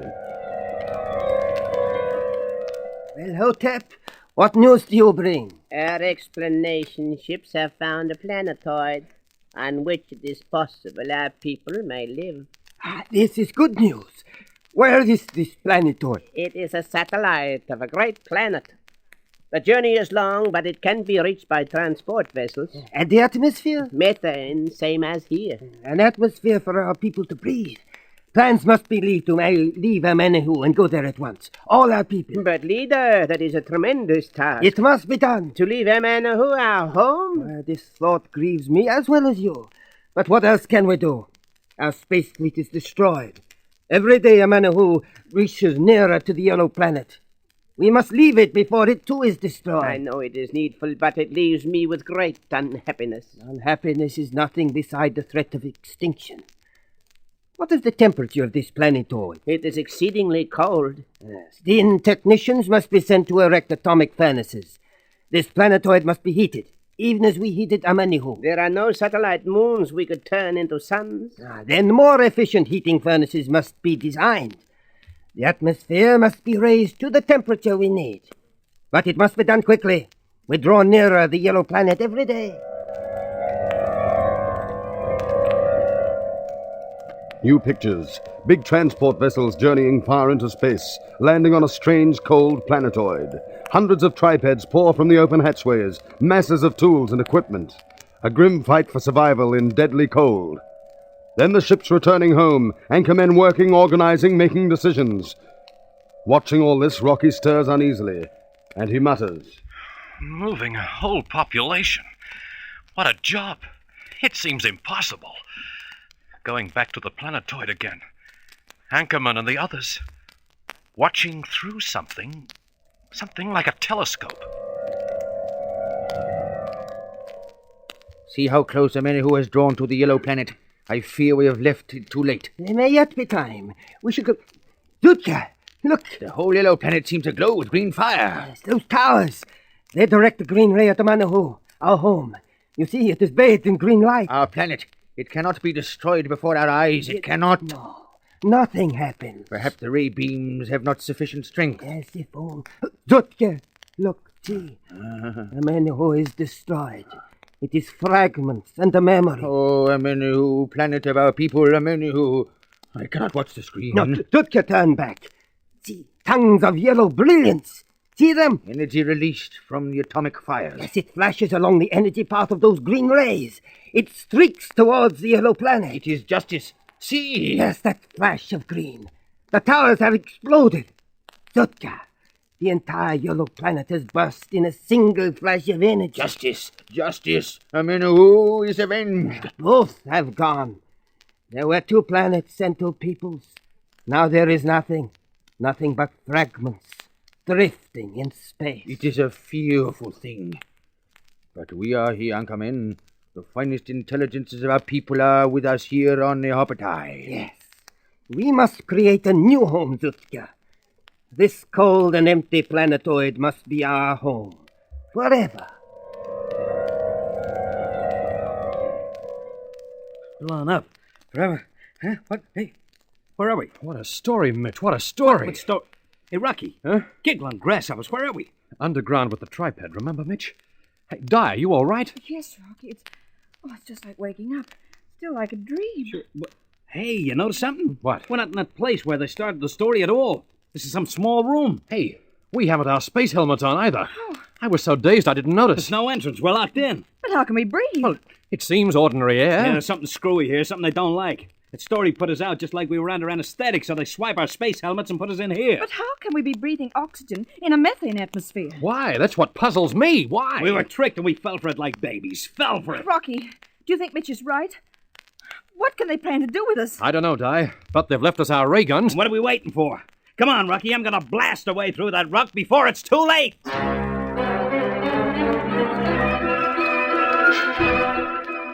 Will Mitch really be able to blast free? Why have the tripeds imprisoned our friends in this place? There are exciting developments ahead, so be sure you hear the next thrilling chapter of this Rocky Starr adventure, Lost in Space.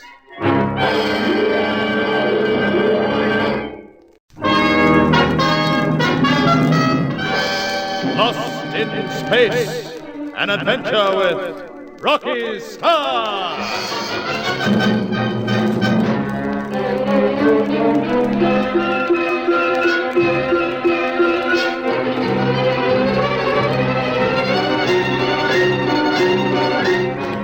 Entertained by the tripeds of the Hopatai, Rocky, Di, and Mitch have been told a telepathic story of the destruction of the planet of Amenahu. The powerful mental influence of the tripeds puts the 3 into a deep sleep. But when the story ends and they come back to consciousness, they find to their amazement that their space helmets have been removed and they're imprisoned in an underground room with an oxygen atmosphere. It seems clear that they have been tricked. Seizing his ray gun, Mitch says, "Come on, I'm gonna blast our way out of here, through that rock before it's too late." No, wait, Mitch. Wait? What's there to wait for? Giggling grasshoppers, Rocky. The sooner we get out of here, the better for all of us. Now watch for the blast. Now, Mitch, stop. Hey, Rocky. What'd you have to do that for? I'm sorry, Mitch, but I had to get that gun away from you. I hope I didn't hurt your arm. Well, you didn't break it, but only just. Well, I had to stop you. Oh, why, Rocky? Don't you want to get away? Oh, Mitch, surely you haven't forgotten there's nothing but a methane atmosphere outside this room? Methane? We've no helmets. Blast through that rock and you let the methane in and we all suffocate. I didn't think of that. I get all excited and carried away. It's just as well you stopped me, Rocky. I'm sorry. I'd forget it, Mitch. The question is, what do we do now? Well, what can we do? We're helpless. I'd like to know how these tripeds managed to get a room full of air to put us in. I'd like to know what sort of dirty work they're up to. Do not be afraid. A telepathic voice. No harm is intended you. The element for you to breathe was brought from your ship. So that's it. We wish to learn from you. That is all.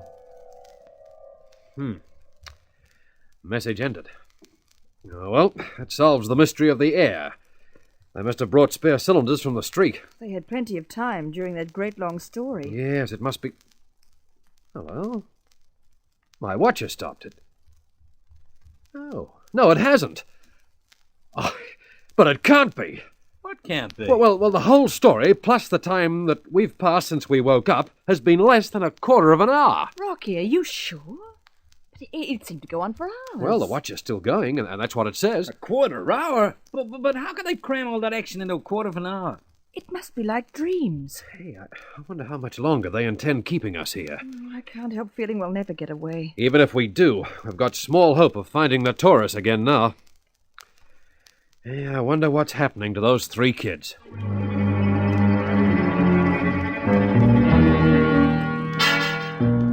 While Rocky wonders about them, Ilma, Paul, and Ivan are standing in the airlock of their ship. Paul turns to operate the mechanism and says, Well, this is it. Another few seconds and we'll be finding out what sort of people those are out there. Oh, wait, Paul. What is it, Ilma? You're not ill. No, I'm just nervous. It's because of those tripeds we met last time we landed, I suppose. Oh, but this is a far different proposition, Ilma. These people look human.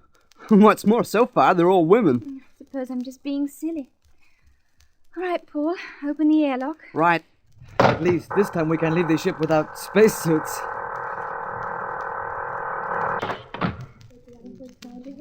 Well, the ramp's down. Come on. Oh, they're crowded close to the ship. Not any longer. They are drawing back. Looks like we've left them speechless. They're not completely like us, are they? Look, they've got downy hair all over their faces. Yes, and practically no nose. Say, do you get their eyes? When they blink, the lid slides across from the corner like a cat's. Oh, they're coming forward again. It seems they're not sure whether to trust us. Perhaps we should make it clear we're friends instead of just staring at each other. Well, yeah. Don't be afraid. We're friends. Yes, friends. You understand. We smile because we are friendly. At least they're smiling in return. What goes on now? They're pushing one woman forward. You say friends? Say, hear that? She speaks English. But how is it possible, English? English, that fair language. 'Tis the tongue of the great. 'Tis the language of friends as you speak. Yes, we're friends. I bid you welcome, milady, to Astros, the planet of us. Astros, so that's its name. I have words with the lady of you. Your silence should be golden. Snubbed, Ivan.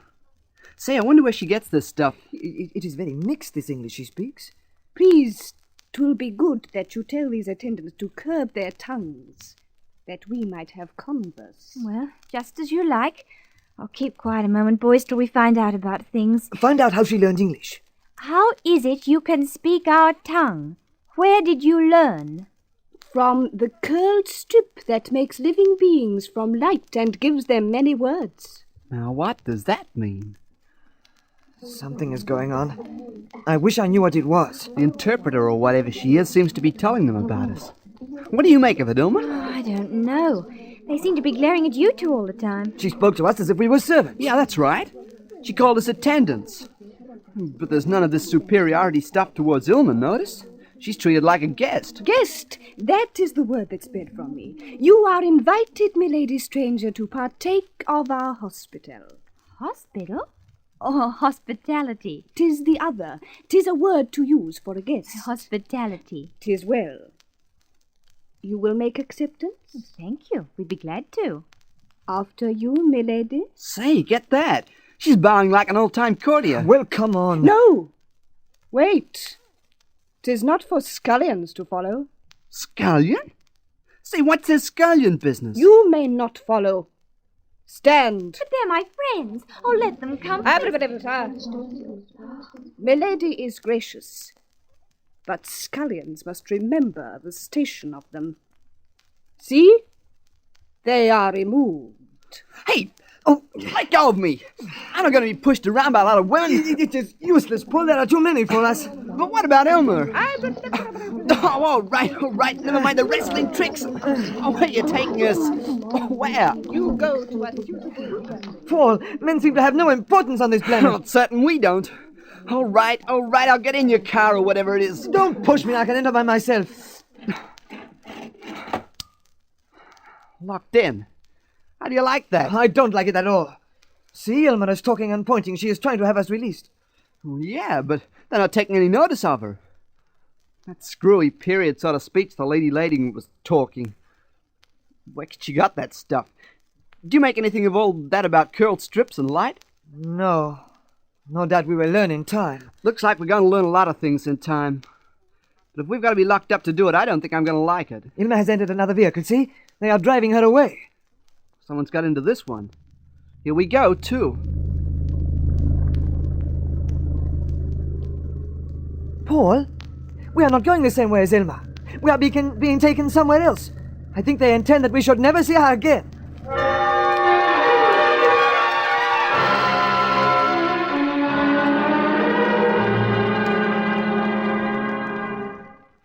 Hey, Rocky. How long would you say we've been in this place now? Huh? Oh, well, about half an hour. Oh, you're out of your mind. Half an hour? Don't be ridiculous. You sure? That's right, half an hour. And the air's still fresh. Yeah. I've just noticed. They're letting it in through that tiny crack in the wall up there. Yeah, well, what I want to know is where they let us out and when. Rocky, have you realized something strange about that story they told us? Strange? How do you mean, Di? Strange? Well, I think it's very strange. The ancestors of these tripeds had scientists. Yes. And they made rocket ships. That's right. Do you realize that they said they used atomic power and so on? Or, well, according to the story, they did. And the ones we've seen have no idea of mechanical things. Yes. Yeah. Oh, I don't know, Rocky. It really doesn't make sense. Attention, Earth beings. Attention, please. Yeah, they're concentrating on us. There's that telepathic voice again. You will find a block of stone in the corner. It is hollow. Move it. Stone? Oh. What are you talking about? Yeah, that'll be it there. But why move it? You will find the colorless domes there. The colorless domes? What does he mean by that? Well, we better have a look and see. Yeah. Give us a hand, Rocky. Okay. Take it easy. Right. There. That's it. Hey. It's hollow, all right. Hey, look! What? Our space helmets. They've been here all the time. But why tell us now? You will place them upon you, but not a unity. Not all three of us. You will, the middle-voiced one who talks much, will place the globe upon himself. You will do this.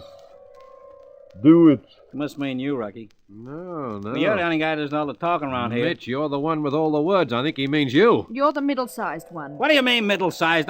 You're the middle-sized one. You're right, Di. Go ahead, Mitch. Well, all right, if you say so. But, why not all of us? Why only one? We wish but one. Stand by the rock slab marked with a circle. When it slides open, walk out quickly. Yeah, whatever you say. Hey, Di, look at him. Better put the helmet on. Hey, Mitch, don't go. Stay here. He can't hear you, Rocky. Not with the helmet Well, on. I'll have to grab him. Hey, Mitch! Mitch! Oh, the rock slab's open. Rocky, come away! The methane will suffocate you!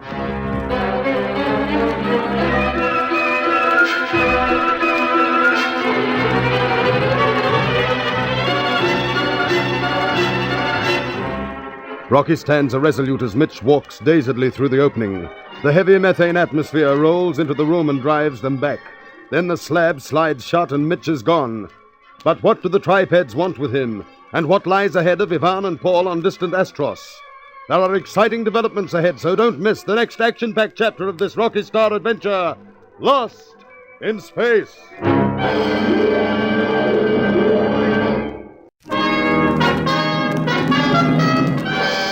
Lost in Space, an adventure with Rocky Starr.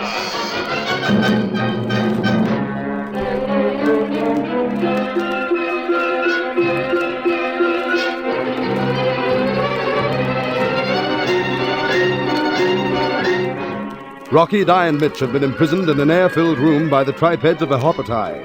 It is impossible to blast their way out because their space helmets have been taken away. But suddenly the telepathic voice commands Mitch to look for his helmet in a certain hiding place. When he discovers it, he is commanded to put it on and leave. Mitch obeys. The stone door slab slides open.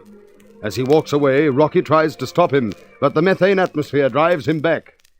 Rocky, come back! The methane will suffocate you! But, Mitch, I just can't... Careful, Rocky! The stone slab! Oh, too late now. It's shut. Rocky, are you all right? Yeah, yes, Di. I got a lung full of methane, that's all. Rocky. Di, we just can't let Mitch go off like that, alone. I know. Our one hope was to stay together. Oh, if only I could have stopped him. There's no knowing what they might do to him. Nothing but rock all round. We can't get out of here. Oh, poor Mitch, we've got to do something. Now, listen, let's stop panicking and think about this calmly. First point, in here we're helpless. So somehow we must get out. Could we possibly blast through that rock slab that acts as a door? Yeah, it's pretty thick, Di, but with 2 ray guns, we might just do it. All right then, Rocky, let's try. Now, wait a moment. I've got to make sure about this. There's the methane. There's a confined space on the other side of that slab, and energy rays might cause an explosion. But can't we chance it, Rocky? Yeah, we'll just have to. All right, first our space helmets. Oh, thank goodness the tripeds hid them all together. He wouldn't have known where to look. Yeah. All right, here we are. Thanks very much. Well, I'll check the fitting, and then you check mine.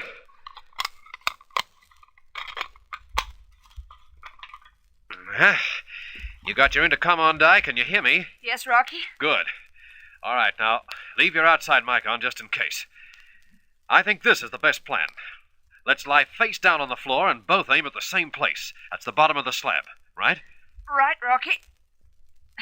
From here? Mm-hmm, that's the idea. Now, are you set? All set. Now, in case there's an explosion, keep your helmet right down as soon as you're fired. Now, on the count of 2. 1, 2, fire! Look out! It looks as though it might explode! Di, you all right? Yes, Rocky. All that flame. It is done. And the slab only has one hole in it. Yeah, it's shattered and cracked, though. Here, come on. Help me get this piece loose. It's coming.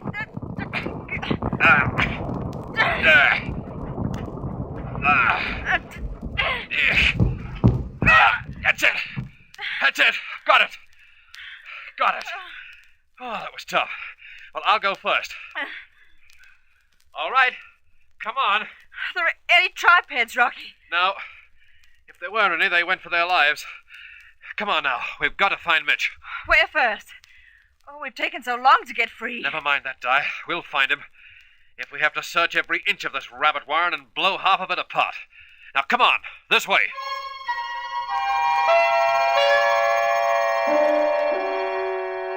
Ray gun in hand, the 2 spacesuited figures go hurrying along the tunnel to find their friend. Meanwhile, the spaceship Taurus lies in a clearing on the distant planet of Astros. Separated from Ilma, Paul and Ivan are locked in a strange dome-shaped vehicle which is approaching the city. This really makes me mad, Ivan.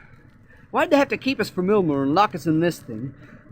I feel like a specimen in a plastic container. It's not plastic, Paul. It seems to be some kind of transparent metal. Well, I don't care what it is. I still feel the same. All the vehicles are transparent. Why do they have to drive us off this direction? They took Elmer over there somewhere. At least we are going toward the city. Not the same part of it, though. Look, there is no sense in getting stood up about things, Paul. Let us find out what lies ahead first, and then face it. But I... Oh. Yeah, I suppose you're right. Blowing your top doesn't help. Have you noticed how this car works? It is remarkable. No, can't say I have. Being round, there appears to be no front or back. That is why the driver sits up on top in the small cabin. See, it travels in any direction. Well, yeah, I didn't notice that. No need to turn corners. If the corner's to the left, that becomes the front, and you just go that way. Cute, as the old timers used to say. It rides very smoothly, considering it is traveling across open country. Yeah. I wish I knew where they're taking us, though, and why we're locked in. Look, there is a paved street ahead. We're almost at the city. They sure go for towers and spires, don't they? And all that lacy sort of decoration. Wonder how they do that. It could hardly be carved. Pink and white buildings. You know, I believe they are a kind of plastic. We're only on the outskirts, but at least it does look as if this road goes right through, so we'll get a look at things. There are people, all women still. Say, Ivan, you don't think that maybe the whole race of them are women?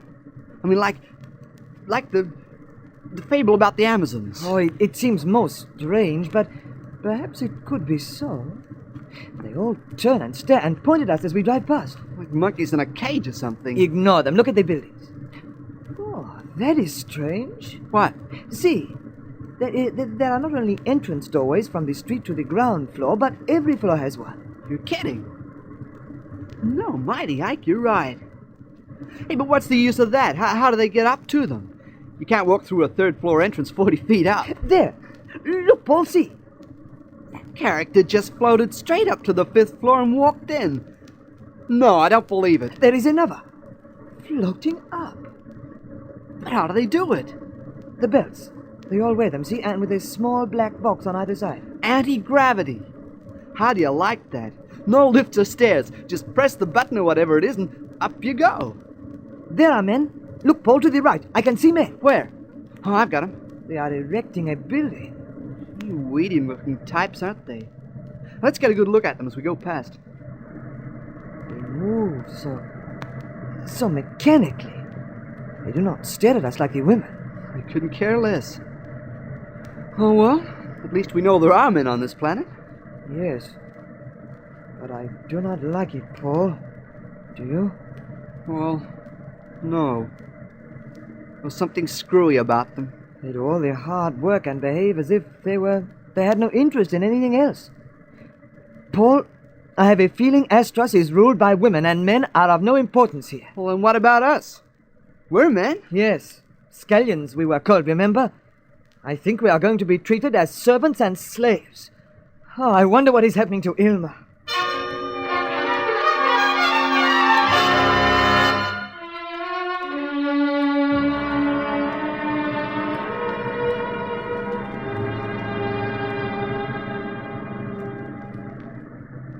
Where are my friends? Oh, you must tell me where they've been taken. You must not worry. The scullions will fare well, Lady Ilma. Have no concern for them. They will be fed and given work to do. Work? Yes. But don't you understand? They're my friends, and you mustn't treat them that way. Oh, no, milady. No. You must not call the scullions friends. Oh, but they are my friends. No, milady. As I said before, you must not call them friends. And besides, 'tis not finished. Oh, I don't understand you. 'Tis not finished here to make them friends. Finished? What? Oh, I think you mean it's not done. It is not done. Mm-hmm. Mayhap that is so, milady. But I want them to be where I am, not taken away. Our destination is reached.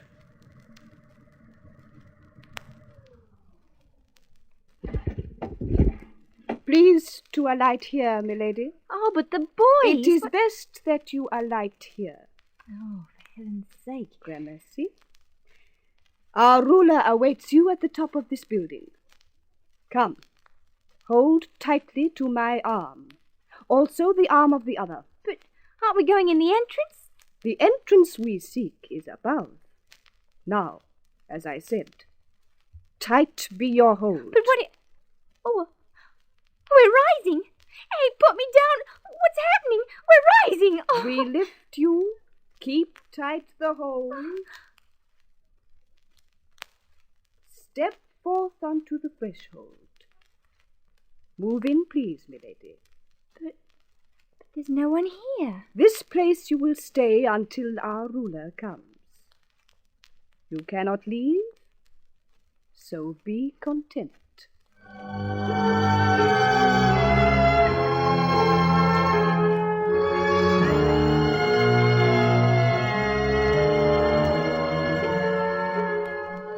Nervously, Ilma moves forward into a room of gleaming silver.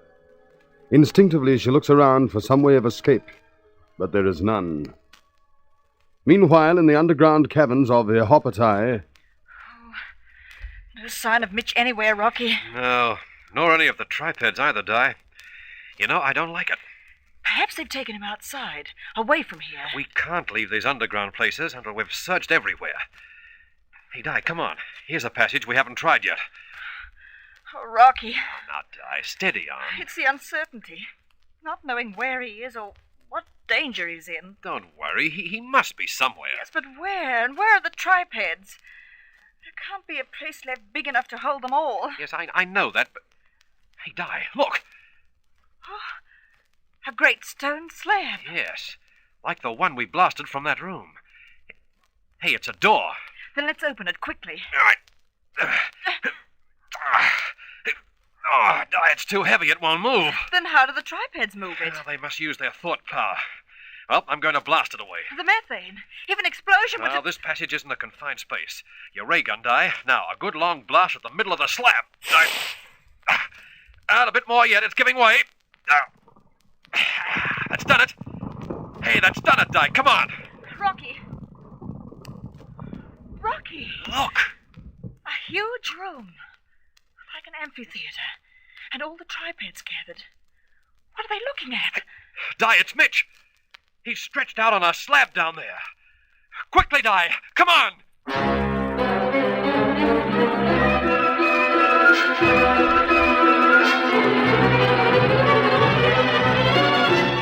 As dozens of tripeds turn their glowing triple eye toward Rocky and Di as they plunge down the sloping floor toward the still form of Mitch. Is he still alive? And what of the others on Astros? There are thrilling developments ahead, so don't miss the next exciting chapter of this Rocky Starr adventure, Lost in Space.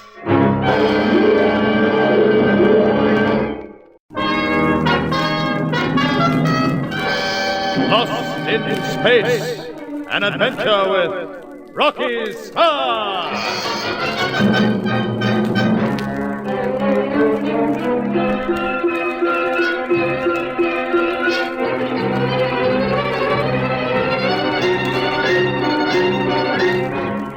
On the far planet of Astros, Paul and Ivan have been separated from Ilma. They believe they have fallen into the hands of a race of Amazonian women. Meanwhile, Rocky and Di search anxiously for Mitch amongst the caverns and tunnels of the triped people. Just as they're giving up hope, they come upon a large stone slab that looks like a door. The two spacesuited figures blast it to pieces with their ray guns. Beyond, they find an amphitheater crowded with tripeds, and in the center on a stone slab, the still form of Mitch. It's Mitch, Di. Come on. What are they doing to him? They have his helmet off, and the spacesuit stripped back from one arm. No helmet. But he'll die. No, there's an oxygen tank and mask. I think they're going to rush us, Rocky. Yeah, this time I'll use the gun on them if necessary. Back! Back or I'll shoot, you understand? This gun means death. Back! They're stopping. Rocky, that one near Mitch. He has a kind of knife. Mitch's arm. He's going to... Stop! Stop! You hear me? Ah! You've knocked it back from his hand just into... Behind you, Rocky! Back! Back or I'll shoot! At least they seem to know what ray guns mean. They don't like them. Just as well for us. Get Mitch's helmet on in case that oxymarks is knocked from his face, Di. Yes, Rocky. Now, come on, Mitch. Come on, Mitch. Easy now. Why do you come in such anger? Rocky.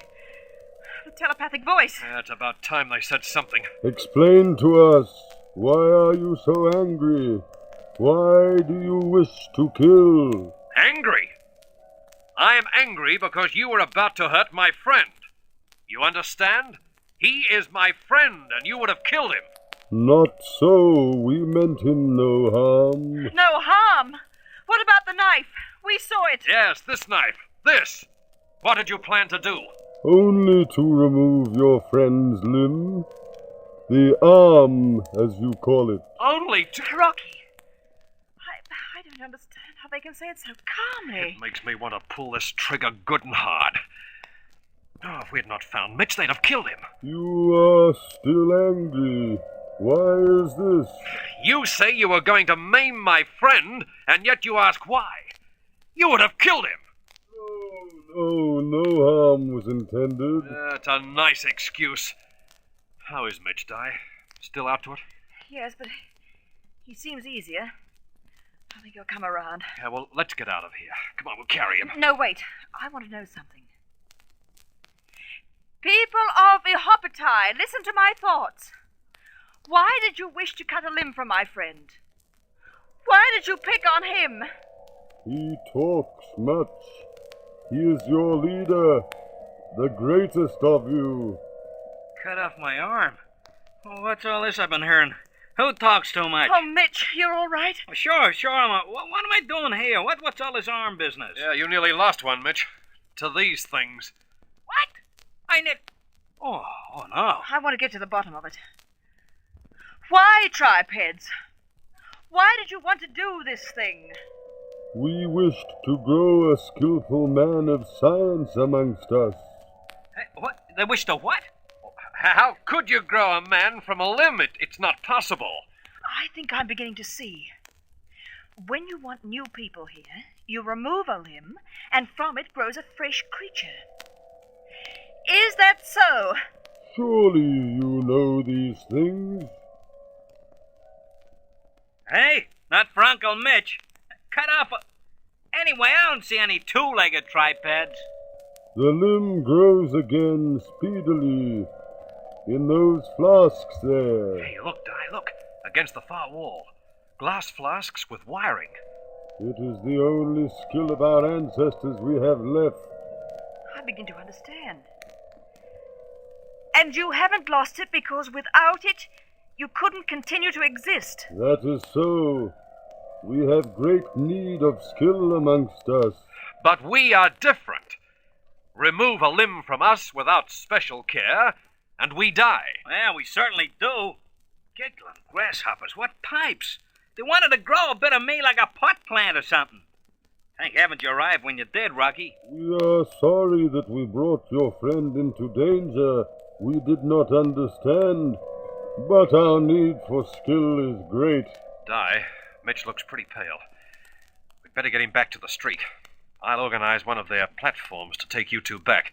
I'll stay here for a while. Yeah, but Rocky, you're not staying amongst these bloodthirsty jazzmatazes? I don't think there's any cause for fear now, Mitch. Oh, Rocky, we can't be sure. Well, I'll risk that, Di. Besides, I want to get to the bottom of all this anxiety for skill by these things. I'll join you later.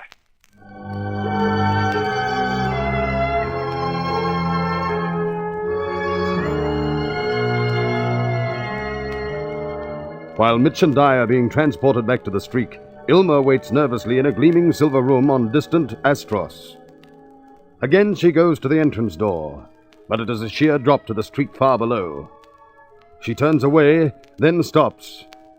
There is a low humming, and a small craft of silver-blue metal is hovering outside the door. As Ilma stares, a hatch door swings back, and out steps a tall Astrosian woman. She glides majestically into the apartment. Good morrow, visitor to Astros. I am Empira, the ruler. They told me that you'd come. A moment. The humming of that vehicle annoys me. Agranjirvai, Arakan. Your pardon, 'twas a command that it be taken away. Now, you are from Earth, perhaps? Yes, how did you know that? On Astros we know many things. 'Tis an explorer of fame that you are, no doubt. Well, not really. You're modest. Navigate such a distance, and with but two work scullions as companions. But my companions, why have they been taken away? Odds blood, you would not have it otherwise. But I would. Oh, they're my friends, don't you understand? 'Tis the result of so long a journey, no doubt. Your stay here will be of advantage. You will regain your command. Oh, I don't understand. Ah, it is bad. You've greatly lost your command. Oh, please, bring Paul and Ivan back. Let's be together. It is impossible. But they're my own people. You can't expect me to stay alone here. Such fears will go when you've regained your strength and dignity. 'Tis clear they must remain with the scullions. But I don't want them to... I can allow no more resistance to our cure. They will be lodged at the scullion house until you regain your willpower. At the scullion house, 'tis their fate to stay.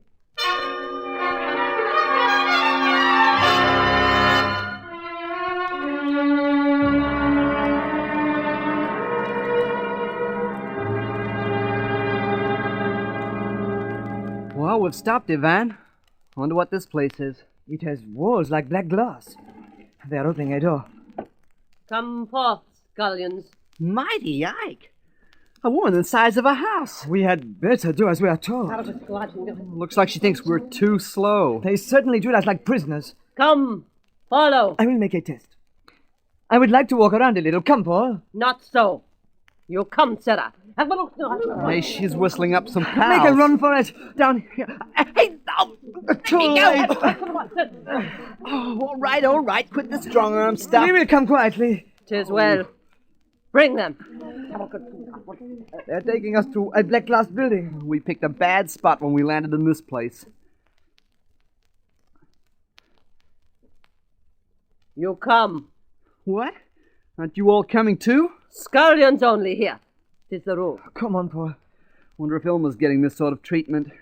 Why are we separated like this? Scullions do not belong with the almighty fair. Wardress, one moment before you shut the door. What do you wish? How do you know our language? Where did you learn it? It comes from the machine that makes shadows move and speak, and the book of many words. Machine? Books? Say, where did you get this stuff? 'Twas left us by a ship of yours many generations ago. You mean generations, I think. Gadzooks, you speak too much for scullions. I go hence. Well, what do you make of that? Another ship. The Pegasus. The lost ship we found in space. She must have been here. Yes, can't you see it, Paul? The machine, a film projector. They left these people films and books. So they learned English. Here, that must have been it. Hey, but what English? Where do they get all this gadzooks and stuff? They must have seen a period film at the time of the ancient cavaliers or pirates or such. I suppose the poor devils from the Pegasus had to use the films as barter to get away from these Gorgons. A nice outlook for us. Paul, look. The glass wall, it is black from the outside, but transparent from within. How you can work up such interest in things when we're in a spot like this, I don't know. Scullions. All we're going to do is be kicked around, and you talk about walls. Sorry, perhaps we can barter something to get away from here. Some hopes. All they need to do is go to the Taurus and help themselves.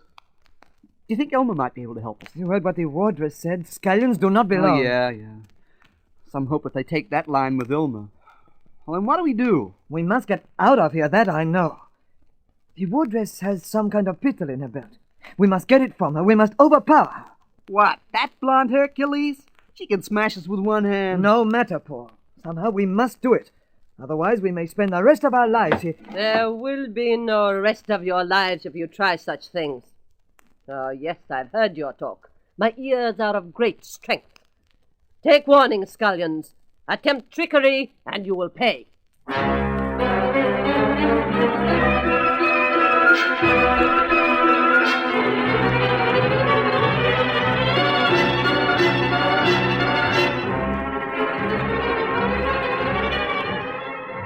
Paul and Ivan look at the powerful creature in the doorway in anxious amazement. How can they possibly escape if plans are discovered so easily? Are they doomed to spend the rest of their lives working for the Amazons of Astros? There are exciting developments ahead, so don't miss the next thrilling chapter of this Rocky Starr adventure, Lost in Space.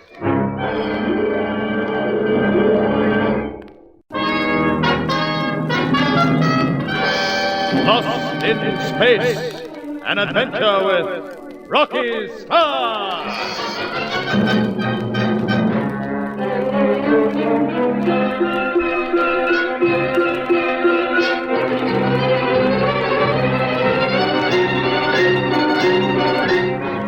While Rocky, Di, and Mitch still strive to get away from a Hopotai, the crew of the missing Chorus have fallen into the hands of an Amazon race on a planet called Astros.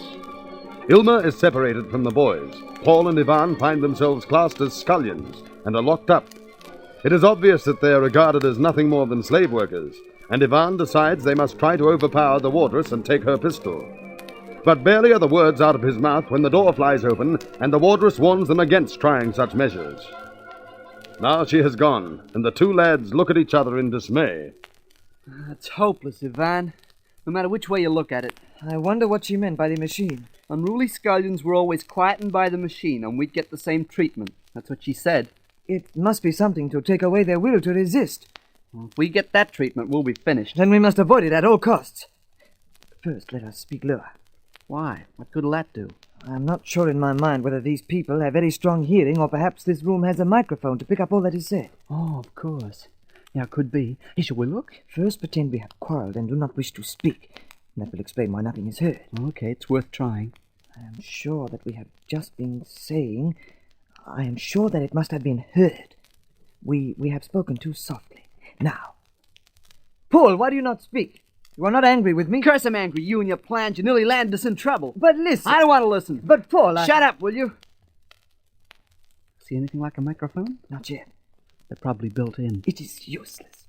If we found a microphone and touched it, they'd know. There would be scratching noises in the loudspeaker or whatever they use. Oh, I forgot about that. Shall we tackle the wardress? Yes. Fula, look out. I bring you food. Thanks. It's kind of you. Ha, you change your speech. You do not wish the machine? Why do you not talk to one another? How do you know we do not talk? Gad, scullion, many things are known to me. What is to happen to us? You will work as all scullions must. You are young, you will work well. How long will we have to work? Faith, there's always work to be done on Astros. You intend to keep us here? Why should we give you release? You are young and there is a wildness in you. But soon you will embrace the pleasurable duty of work as all scullions do. Feed yourself. You will need your strength tomorrow. What thing is this? I don't know. He took some of the food. The food is good. It must have been poisoned. It's impossible. It must be poisoned. Do something. Do not believe. I think he's going to die. Die. If the ruler hears... Let me see. Ivan, look, see, in his mouth. Well, I cannot see. Got it. Now move back, Wodras. I'm not sure what this pistol does, but if you try anything, we will find out. Nice work, Ivan. Nice work for you to get to the nail with me like that. It will go ill with you for this. No. Give back to me my pistol. You move back there, far into that corner. Oh, check the door and see how it locks. I'll do that. 'Tis mutiny for a scullion to act thus. 'Twill go badly for you. Keep moving. Right back. I will not hesitate to pull this trigger. I figured it, Ivan. When I get back, slam the door shut. Come back, scullion. Stay where you are. Now pull the door. It's locked. We've done it. Don't let us stop to congratulate ourselves yet. Which way? There is a narrow space between the buildings. Come on.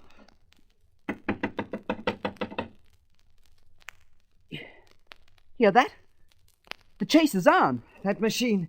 If they use it to destroy our willpower, we will be slaves forever. They must not catch us. They must not.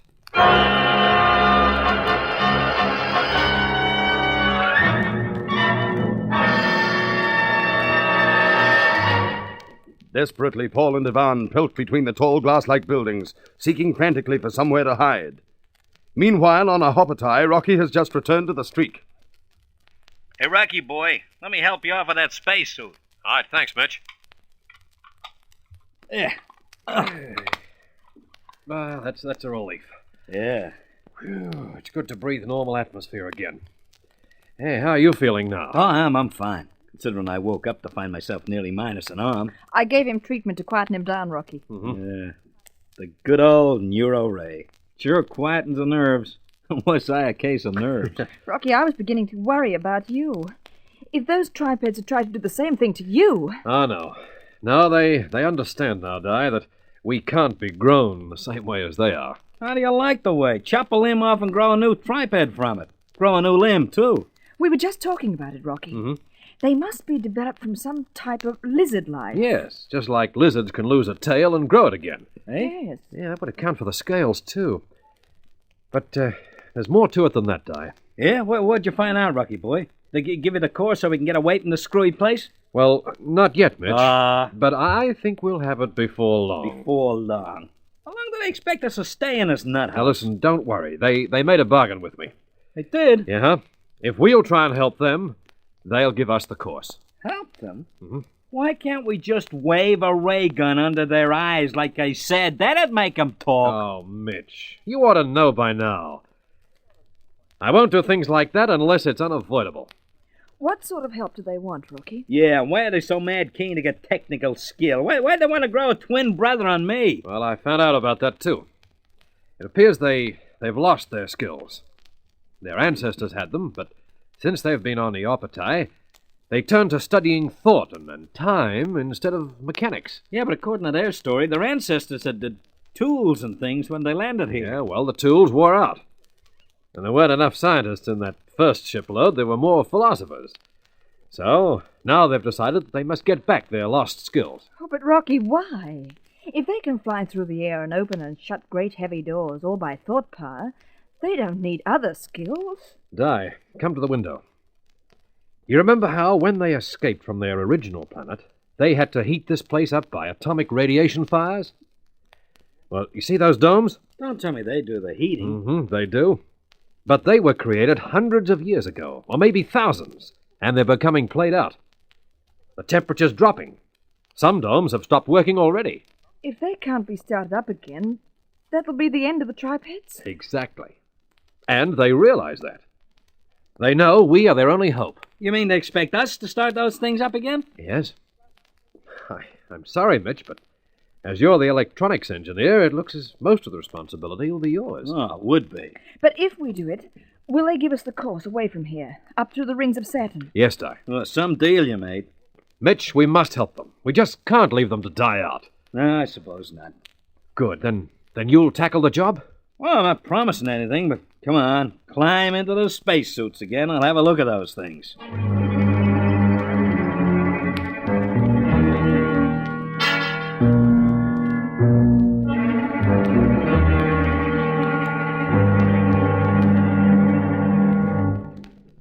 This one's definitely not working, Rocky. Yeah? You sure there? It's not humming. The active ones are. Yeah. Hey, you're right at that. I noticed. Wonder how long it was since it was packed up. I'm not sure, Mitch.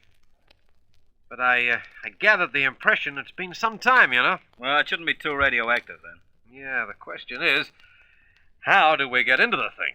Well, there's no sign of any door. I better walk a bit further on. Okay. Well, there must be some sort of an entrance. Wait a minute. Hold your horse a bit. Yeah? What's that stud thing sticking out just there? Where? See? Just like the end of a pencil. Oh, yeah. Well, I don't know. Try pressing it. Okay. No go. Oh. Well, pull on it. That's it. Huh? This bit of wall's moved. Push on it, Rocky boy. Okay. Stiff, isn't it? Well, no wonder. It's lain here for centuries. Or longer. Coming inside? Yeah, here's the light. Hey, some place. Yeah. Get an eyeful of that equipment. Yeah, I'm looking, Mitch. Boy, you know, they were way ahead of us. Yeah, it seems a different system. Certainly is a different system. Just thought of something. Do you think you can follow it through? Oh, I don't know. Guy can try.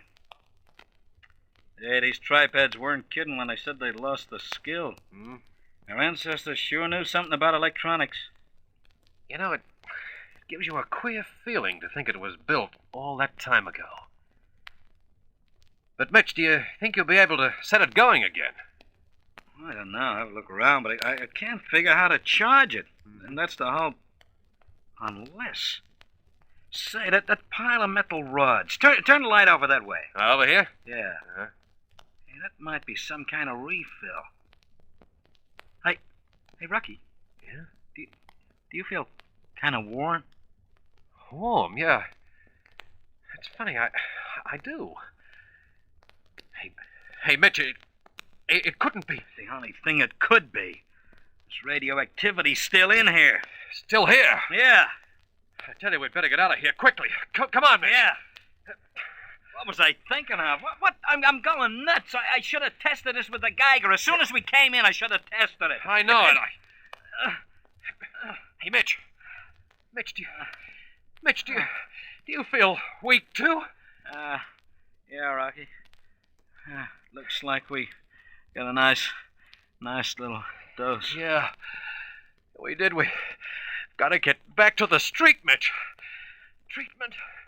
Treatment, we've got to get back while we've still the strength to do it.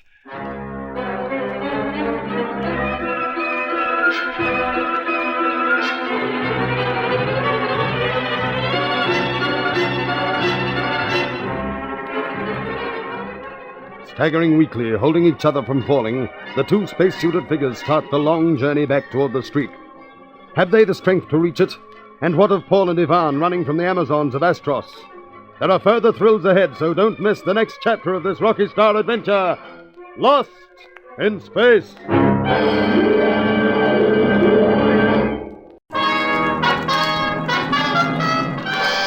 Lost in Space, an adventure with Rocky Starr.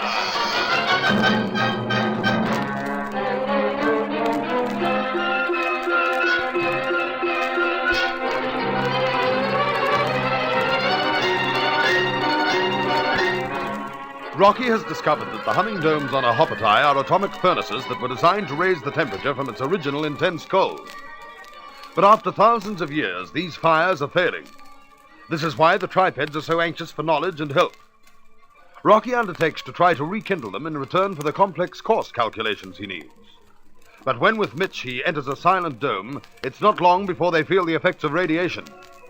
They hurry from the place, but the damage is done. Now, supporting each other against growing weakness, the two figures in their bulky spacesuits are trying desperately to reach the streak. Rocky, don't think we'll ever make it. Too far gone. We've got to keep going, Mitch. We've got to. Too far, Rocky. Still a good quarter of a mile away. Oh, come on, keep going. Oh, hopeless. Come on, Mitch. In the streak, we'll get treatment. Come on. Come on, Mitch. You're not giving up this easy. Try a bit longer. Sorry, Rocky. Sorry. Keep control. Mitch, don't get hysterical. Control. Yeah, keep control. Good man. Good man. Tired. Gotta rest. I need a little rest. No, Mitch. No. Just a couple of minutes. Come Rocky. on, keep going. Gotta keep going, Mitch. No, Rocky. Rest. I gotta sit down. Mitch, get up. Mitch. Come on, Mitch. No, I gotta rest, Rocky. Oh, Mitch, please, if you stay here, you'll die, Mitch. You'll die to you here. I'm all right, Rocky. But you've been exposed. Mitch, radiation, remember? We must get treatment or we die. Die? Die. Lost here forever. Never see Earth, Mitch. Come on, Mitch. Yeah. Sorry, Rocky boy. Can't get up. I can't. Help me. Come on now. Give me your hands. Come on now. Come on. Thanks. Thanks, Rocky boy. Sorry about it. All right, now, keep going, Mitch. Yeah. Keep going. Oh! Rocky! Rocky, fell over. Come on, get up, Rocky. Come on, up. I'll try, Mitch. I'll try. I'm too weak. I can't. I wanted to pull you up, and you pulled me down instead. Come on, keep trying. Try again. Come on. Oh, good, Rocky. Too weak. Mitch, as far as we get, this is it. Yeah. What a place to die in. What a place to die.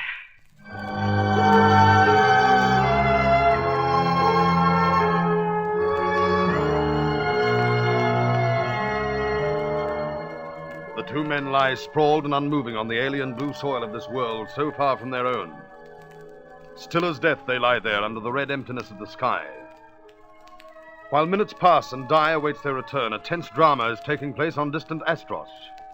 With pounding hearts and aching lungs, Paul and Ivan sprint for freedom between the gleaming buildings of the city. Where now, Van? There is a narrow alley to the left. Quickly! They saw us. They know which way we came. Can't go on running and running. If we're caught, they're going to kill our willpower with machines. Oh, look. There's an alley off to the side. Turn up here. No, wait, we can't get through. Oh, the wall across the end. Only about 10 feet high. We gotta do something. They'll be honest soon. I'm going to use this pistol when they come round the last corner we turned. Not to kill them. To hold them back, to give us time. Look, Ivan. Oh, they've seen us. Here goes. See that? I don't like firing on women. Amazons, not women. They're stronger than we are. They've all ducked out of sight. Come on. No, wait. Make sure. Someone looking around the corner. See the head. It was pulled back soon enough. Wonder what sort of ray that is. It seems like a sound or a vibration ray. Look, there are ornamental carvings on that building near the left end of the wall. Go and see if you can climb it. What about you? I'll stay here and keep them off. Oh, okay. Watch no one comes behind you the other way. I will watch. Quickly now. I'll give you a yell if I can climb it. Right. Oh, I'm exposed here. Better get behind cover and keep watch from behind this corner. Just in time. Nearly got raid. Got to stop that. Let's see. It's ornamental work. I'll climb up and look around the corner from about 8 feet up. Need to be quick. I might make a rush a bit more. That should do. Oh, no, you don't. Van, I made it. Right, coming. One more blast for luck to keep them cautious. Now, down here and run. I'll stay on top and give you a hand. Thanks. Best footholds are about 18 inches from the corner. Right. Give me a hand as soon as I am high enough to reach. Here. You take my hand now. Don't pull so hard. Oh, be careful, I lost my grip. Careful. Oh, all right now. What's on the other side? Garden of some sort. No time to climb. Jump down quickly. Right. Oh, some jump. You all right? Oh, yeah.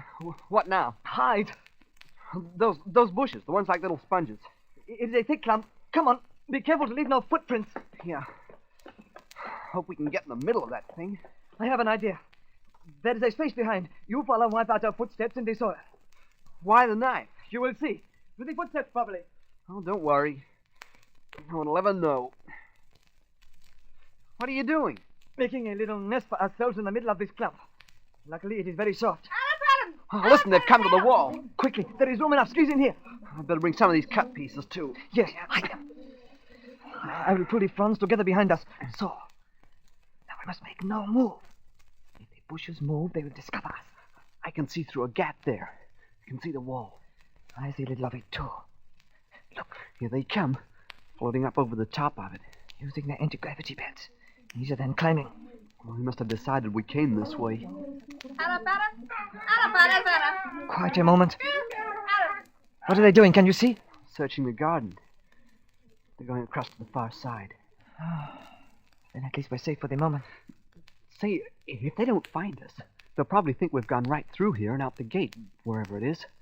Hold on a moment. What are they doing? It's hard to see, but I think... Oh, yeah, they're coming back. We must be quiet. You said it, Van, because do you know what? They're searching every clump of bushes.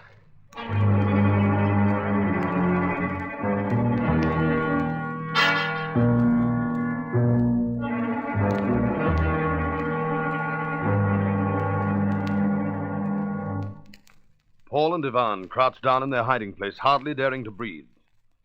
Meanwhile, on a hopotai, Di waits for Mitch and Rocky to return.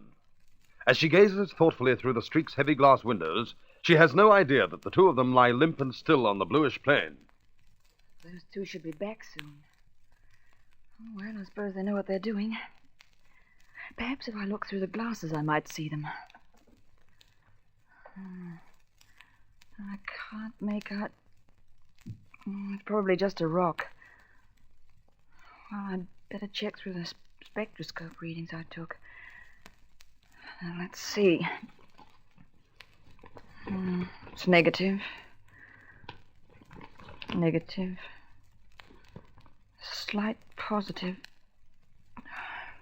Gosh, that's funny. I have a feeling I should keep watch out there. Well, perhaps another look at tripeds. I wonder if they're calling me. They're beckoning and pointing. But why should they? It must be Rocky. It must be. Oh, gosh, I'd better get into a spacesuit and find out.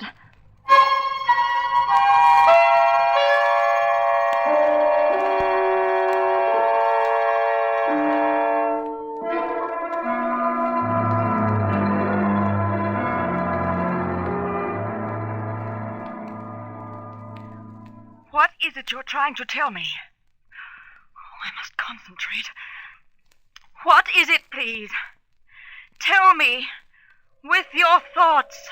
Earthmen, over there. Rocky and Mitch? Is that it? Are they the ones? Your companions. They lie on ground. Over there. On the ground. Show me. Quickly. Show me the way. Follow.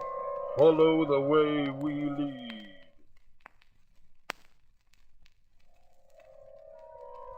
See, they lie there. Rocky! Rocky, can you hear me? Mitch! Not a move from them. I must try and find out what's happened. Listen, triped people. How long have they lain there? Why are they like this? Why? Do you understand? It is not known. Rocky! Rocky, can't you hear me? I can't take their pulse or anything while they're out here in spacesuit. We understand. We must get a conveyance. We go. Then please hurry. Hurry! Oh, Rocky, Mitch, if I don't get them to the streak suit, it may be too late. And even then I don't know what's wrong. What treatment. Oh, hurry, tripeds, please! Hurry!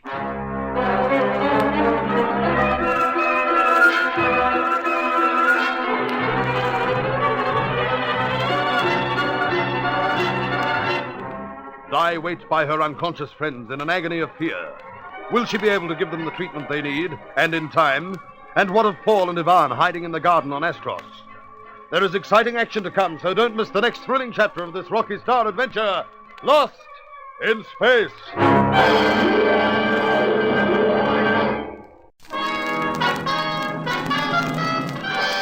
Lost in Space, an adventure with Rocky Starr.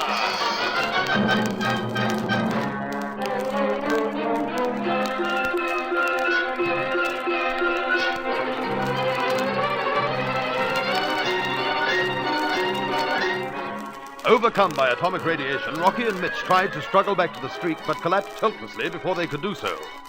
They lay there unnoticed until at last some tripeds brought Di. Feverish with anxiety, she waited by their unconscious forms until the tripeds returned with one of their transport platforms. On this, the two men were rapidly moved to the streak. Now they've been moved into the airlock. The outer door is slammed shut, and Di waits impatiently for the atmosphere to change from methane to air.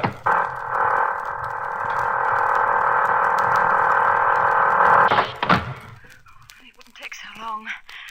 They're so still. How do I get them to the hospital cabin? I'll never drag them there on my own. The trolley. The one we use for heavy equipment. Glass. I'll get rid of this helmet. Oh, that's better. Now hurry. Hurry. The trolley. Rocky first. Oh, he's so heavy. Oh, I must lift him. I must. I did it. Now the hospital cabin. And then back for Mitch. I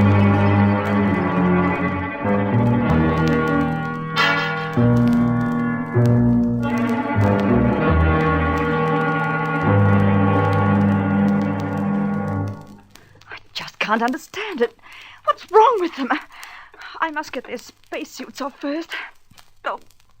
I don't know what's wrong. How can I treat them? What was that? It's a Geiger detector. It reacted to Rocky's spacesuit. That's radioactivity. It's radiation sickness and all this time gone by. Quickly, serum injections. Transfusion equipment. I must work as I've never worked before. I must save them.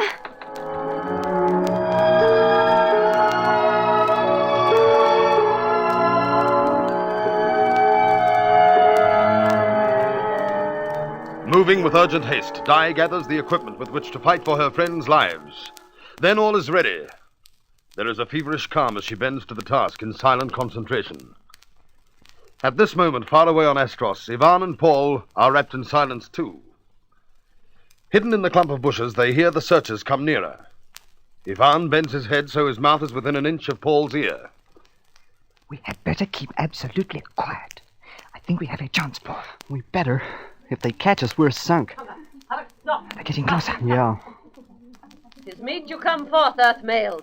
'Tis known you are here. Hear that? Shh, quiet. This resistance will bode you ill. 'Tis now known to us where you hide. Come hither, or we surround it and drag you forth.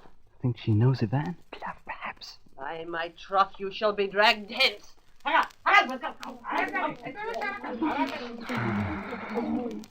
Coming very close, Ivan. Yes. They must know. Shh.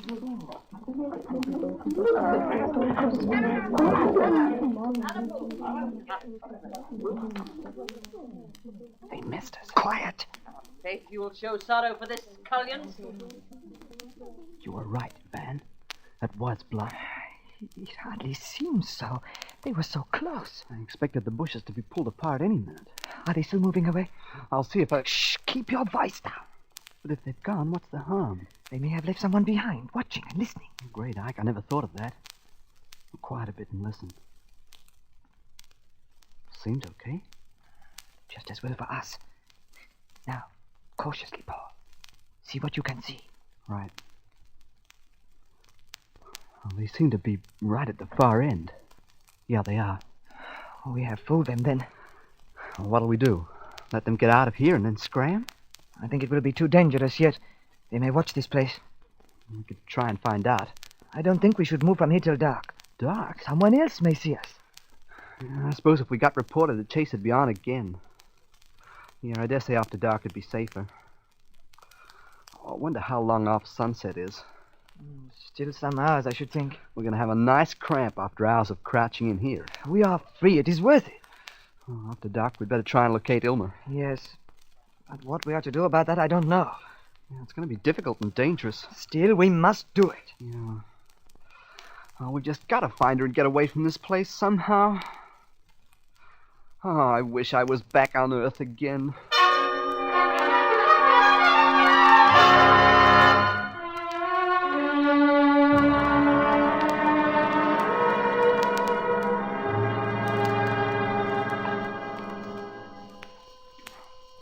I wish I was back on Earth with more equipment.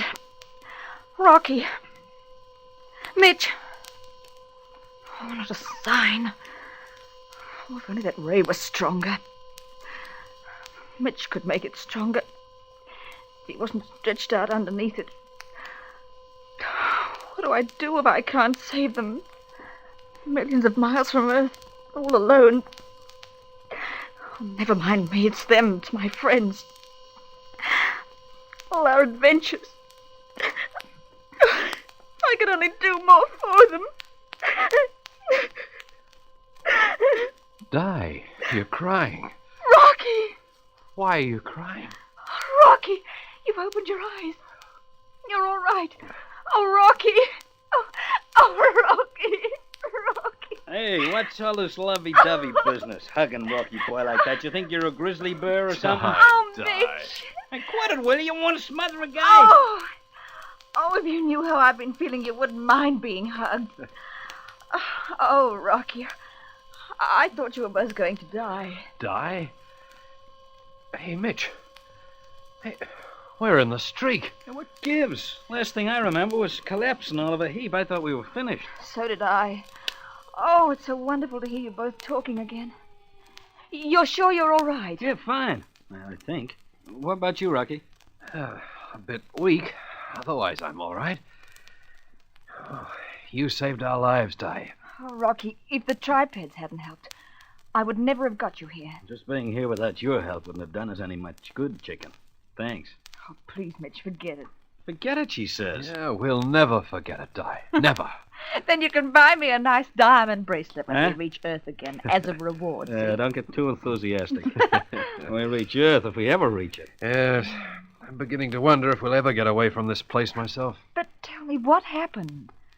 Where did you get that radiation? That dome. You know, say, for an atom furnace that was supposed to have handed in its chips, that place sure packed a radiation wallop. Yeah.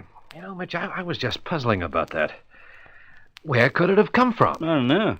Didn't get that much of a look at the place. We were looking at those rods, remember, when... Hey, that's it. Yeah? What, Mitch? The rods. I was just wondering whether they could be refills for the furnace when the jitter juice got us. That's it.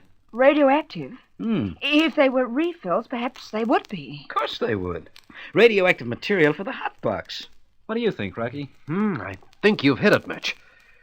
The rest of the plant was free of contamination, but if they were designed to restart the furnace, the rods would have to be radioactive. Then the ancient scientists who built those things left a supply of fuel inside to keep them going. You sure did, and that solves a problem for us.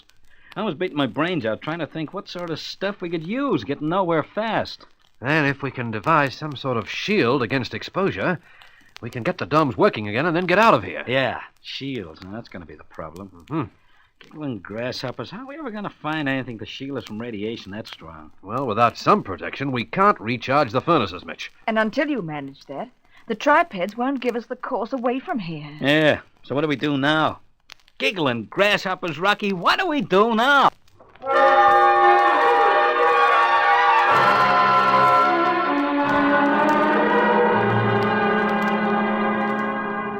It's pretty dark now, Van. Let's get out of here, huh? All right, but we need to be cautious. Hold it a minute. What? I just wanted to look around.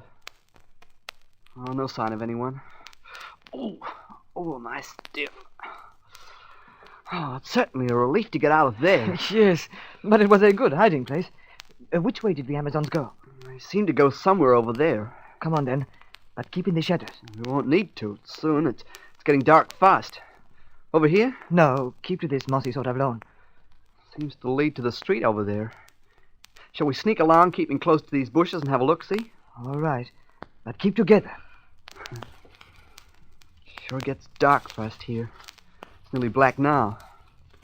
Hey, look, there's a deep shadow where that bush is, right near the entrance. A good place. Come. From here, we will have a good view of the street. We're in luck. Looks like they don't use street lights. They have no need. Have a look at the roadway. Luminous. And getting brighter as it becomes darker. There's practically no one about. We can't go that way. It's much too bright. Look, there is a narrow strip of garden along the edge of the road in this direction. Plenty of bushes, too. Looks like a lane or something at the end there. Look, see it? Come on. There's not much space behind the bushes. Can't help the rustling sound. Can't be helped. Still don't make a sound. Someone's coming. Yes. They will pass within a few feet. Just our luck. Hey, they're looking this way. Keep stock still.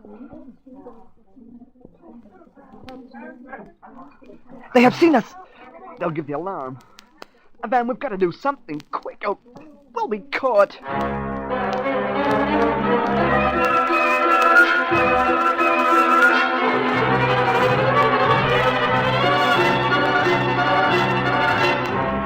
White-faced, Paul and Ivan stepped from their shelter and faced the two suspicious Astrosians.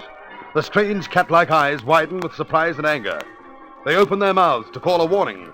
Can the boys escape this dangerous situation? There is thrilling action ahead, so be sure you hear the next exciting chapter of the Rocky Starr adventure, Lost in Space.